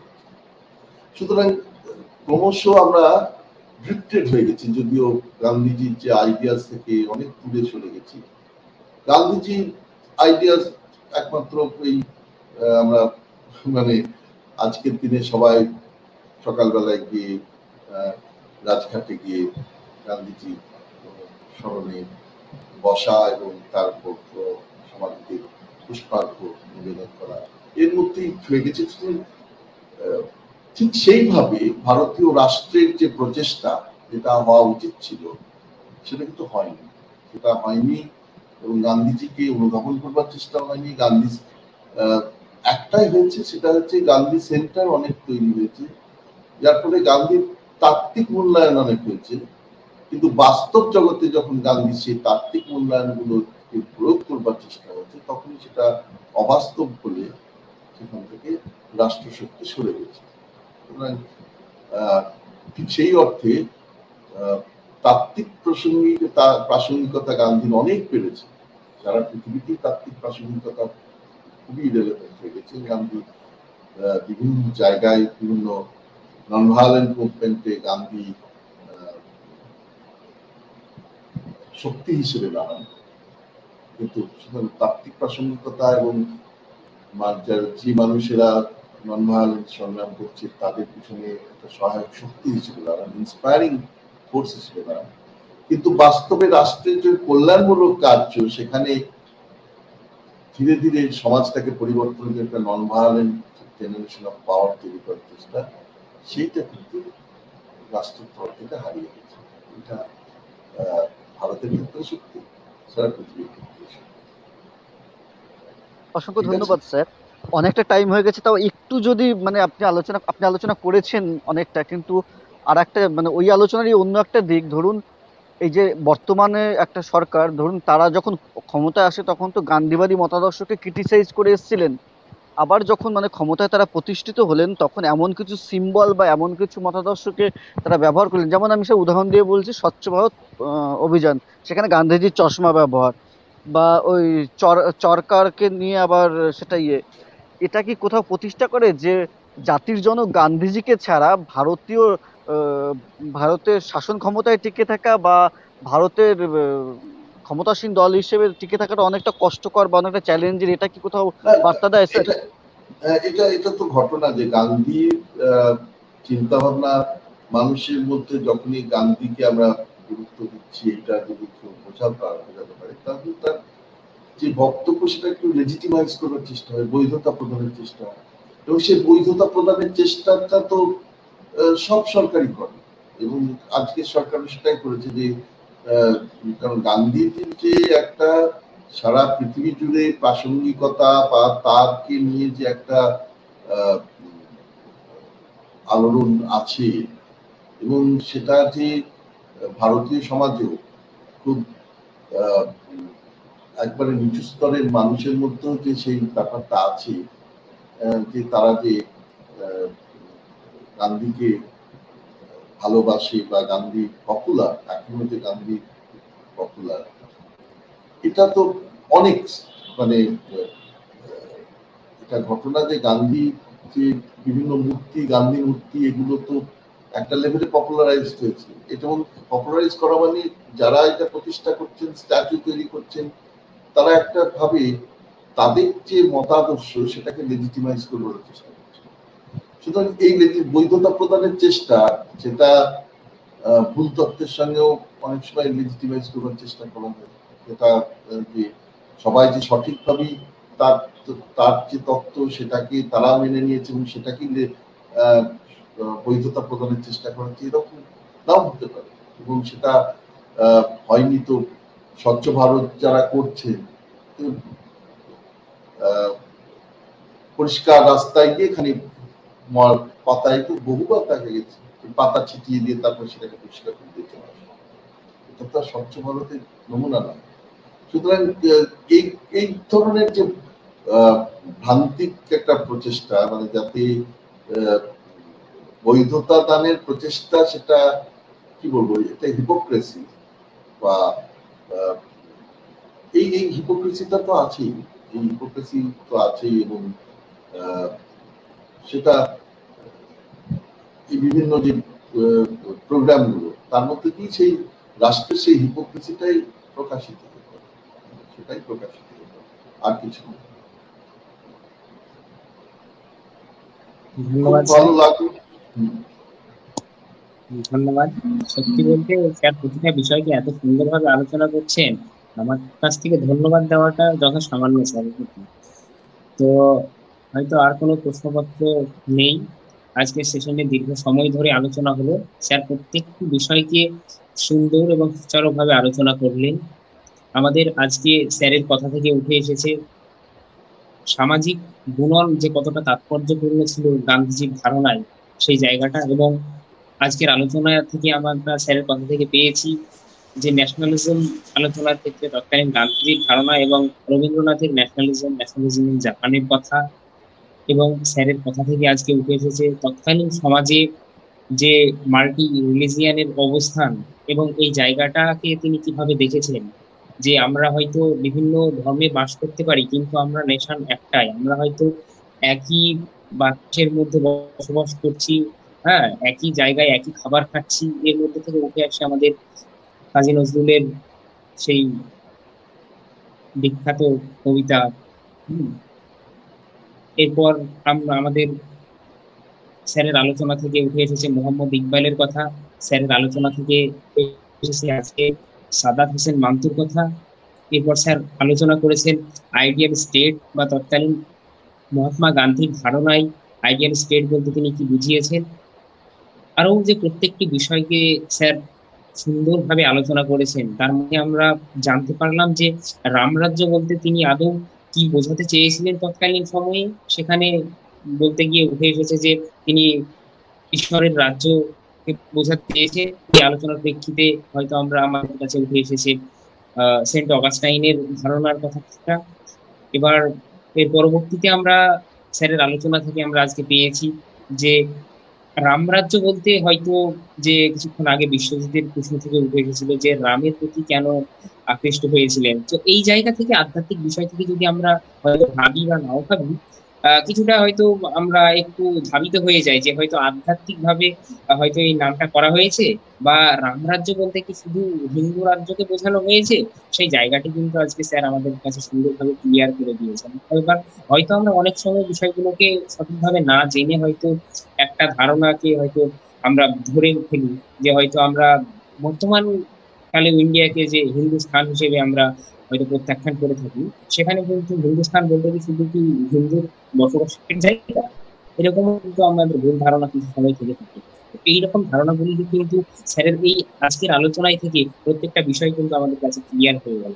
এবং এরপরেও যে তৎকালীন সময়ে গান্ধীজির যে প্যারাডক্সিক্যাল যে একটা থটস এর জায়গা কিন্তু আজকে আলোচনা থেকে উঠে এসেছে। প্রত্যেকটা বিষয়কে স্যার এত সুন্দরভাবে আলোচনা করেছেন, এই দীর্ঘ সময় ধরে আলোচনার ব্যক্তিত্বগুলোকে আমার কখনোই বলে শেষ করা সম্ভব নয়। স্যার এত সুন্দরভাবে আলোচনা করেছেন এবং এই সেশন যে যেন কতটা তাৎপর্যপূর্ণ হয়ে উঠেছে সেই জায়গাটা সত্যি বুঝতে পারছি। এবং স্যারের কাছ থেকে নতুন ভাবে দেখতে পেলাম যে একটা ছোট্ট বিষয়কে আলোচনা করতে গিয়েও যে কতদূর যাওয়া যায় এবং একটা আলোচনার প্রেক্ষিতে যে কতগুলো বিষয় সামনে আসতে পারে। সত্যি স্যারের এই আলোচনা এবং স্যারের অবস্থানকে পেয়ে আমরা ধন্য। এই আমাদের প্ল্যাটফর্মে আমরা স্যারের যে জায়গাগুলোকে আজকে আমরা দেখলাম, স্যার এত সুন্দরভাবে আলোচনা করলেন, আহ, সত্যিই সেগুলো বলে শেষ করার কথা নয়। হুম। এবং আমাদের তরফ থেকে যদি স্যারকে শুধু ধন্যবাদ জানাই, সত্যিই এটা আবারও বলছি যে এটা শুধু ধন্যবাদ জানানোই হবে, এটা স্যারের কাছে সত্যিই স্যারের আলোচনার প্রেক্ষিতে যত সামান্য। এবং স্যারকে আবারও চাইছি আমাদের এই প্ল্যাটফর্মে এবং এতক্ষণ দীর্ঘ সময় ধরে আমাদের এই সেশনটাকে দেখার জন্য এবং সেশনটাকে যে সেশনের মধ্যে দর্শকবৃন্দ আছেন সকলকেও অসংখ্য ধন্যবাদ এই দীর্ঘ সময় আমাদের সঙ্গে থাকার জন্য। এবং স্যারকে আবারও ধন্যবাদ জানাই এবং নেক্সট সেশন বা পরবর্তী সময়ে স্যারকে আবারও এই প্ল্যাটফর্মে আমাদের সামনে পাওয়ার জন্য আমরা আশা রাখছি। ধন্যবাদ স্যার। ওকে।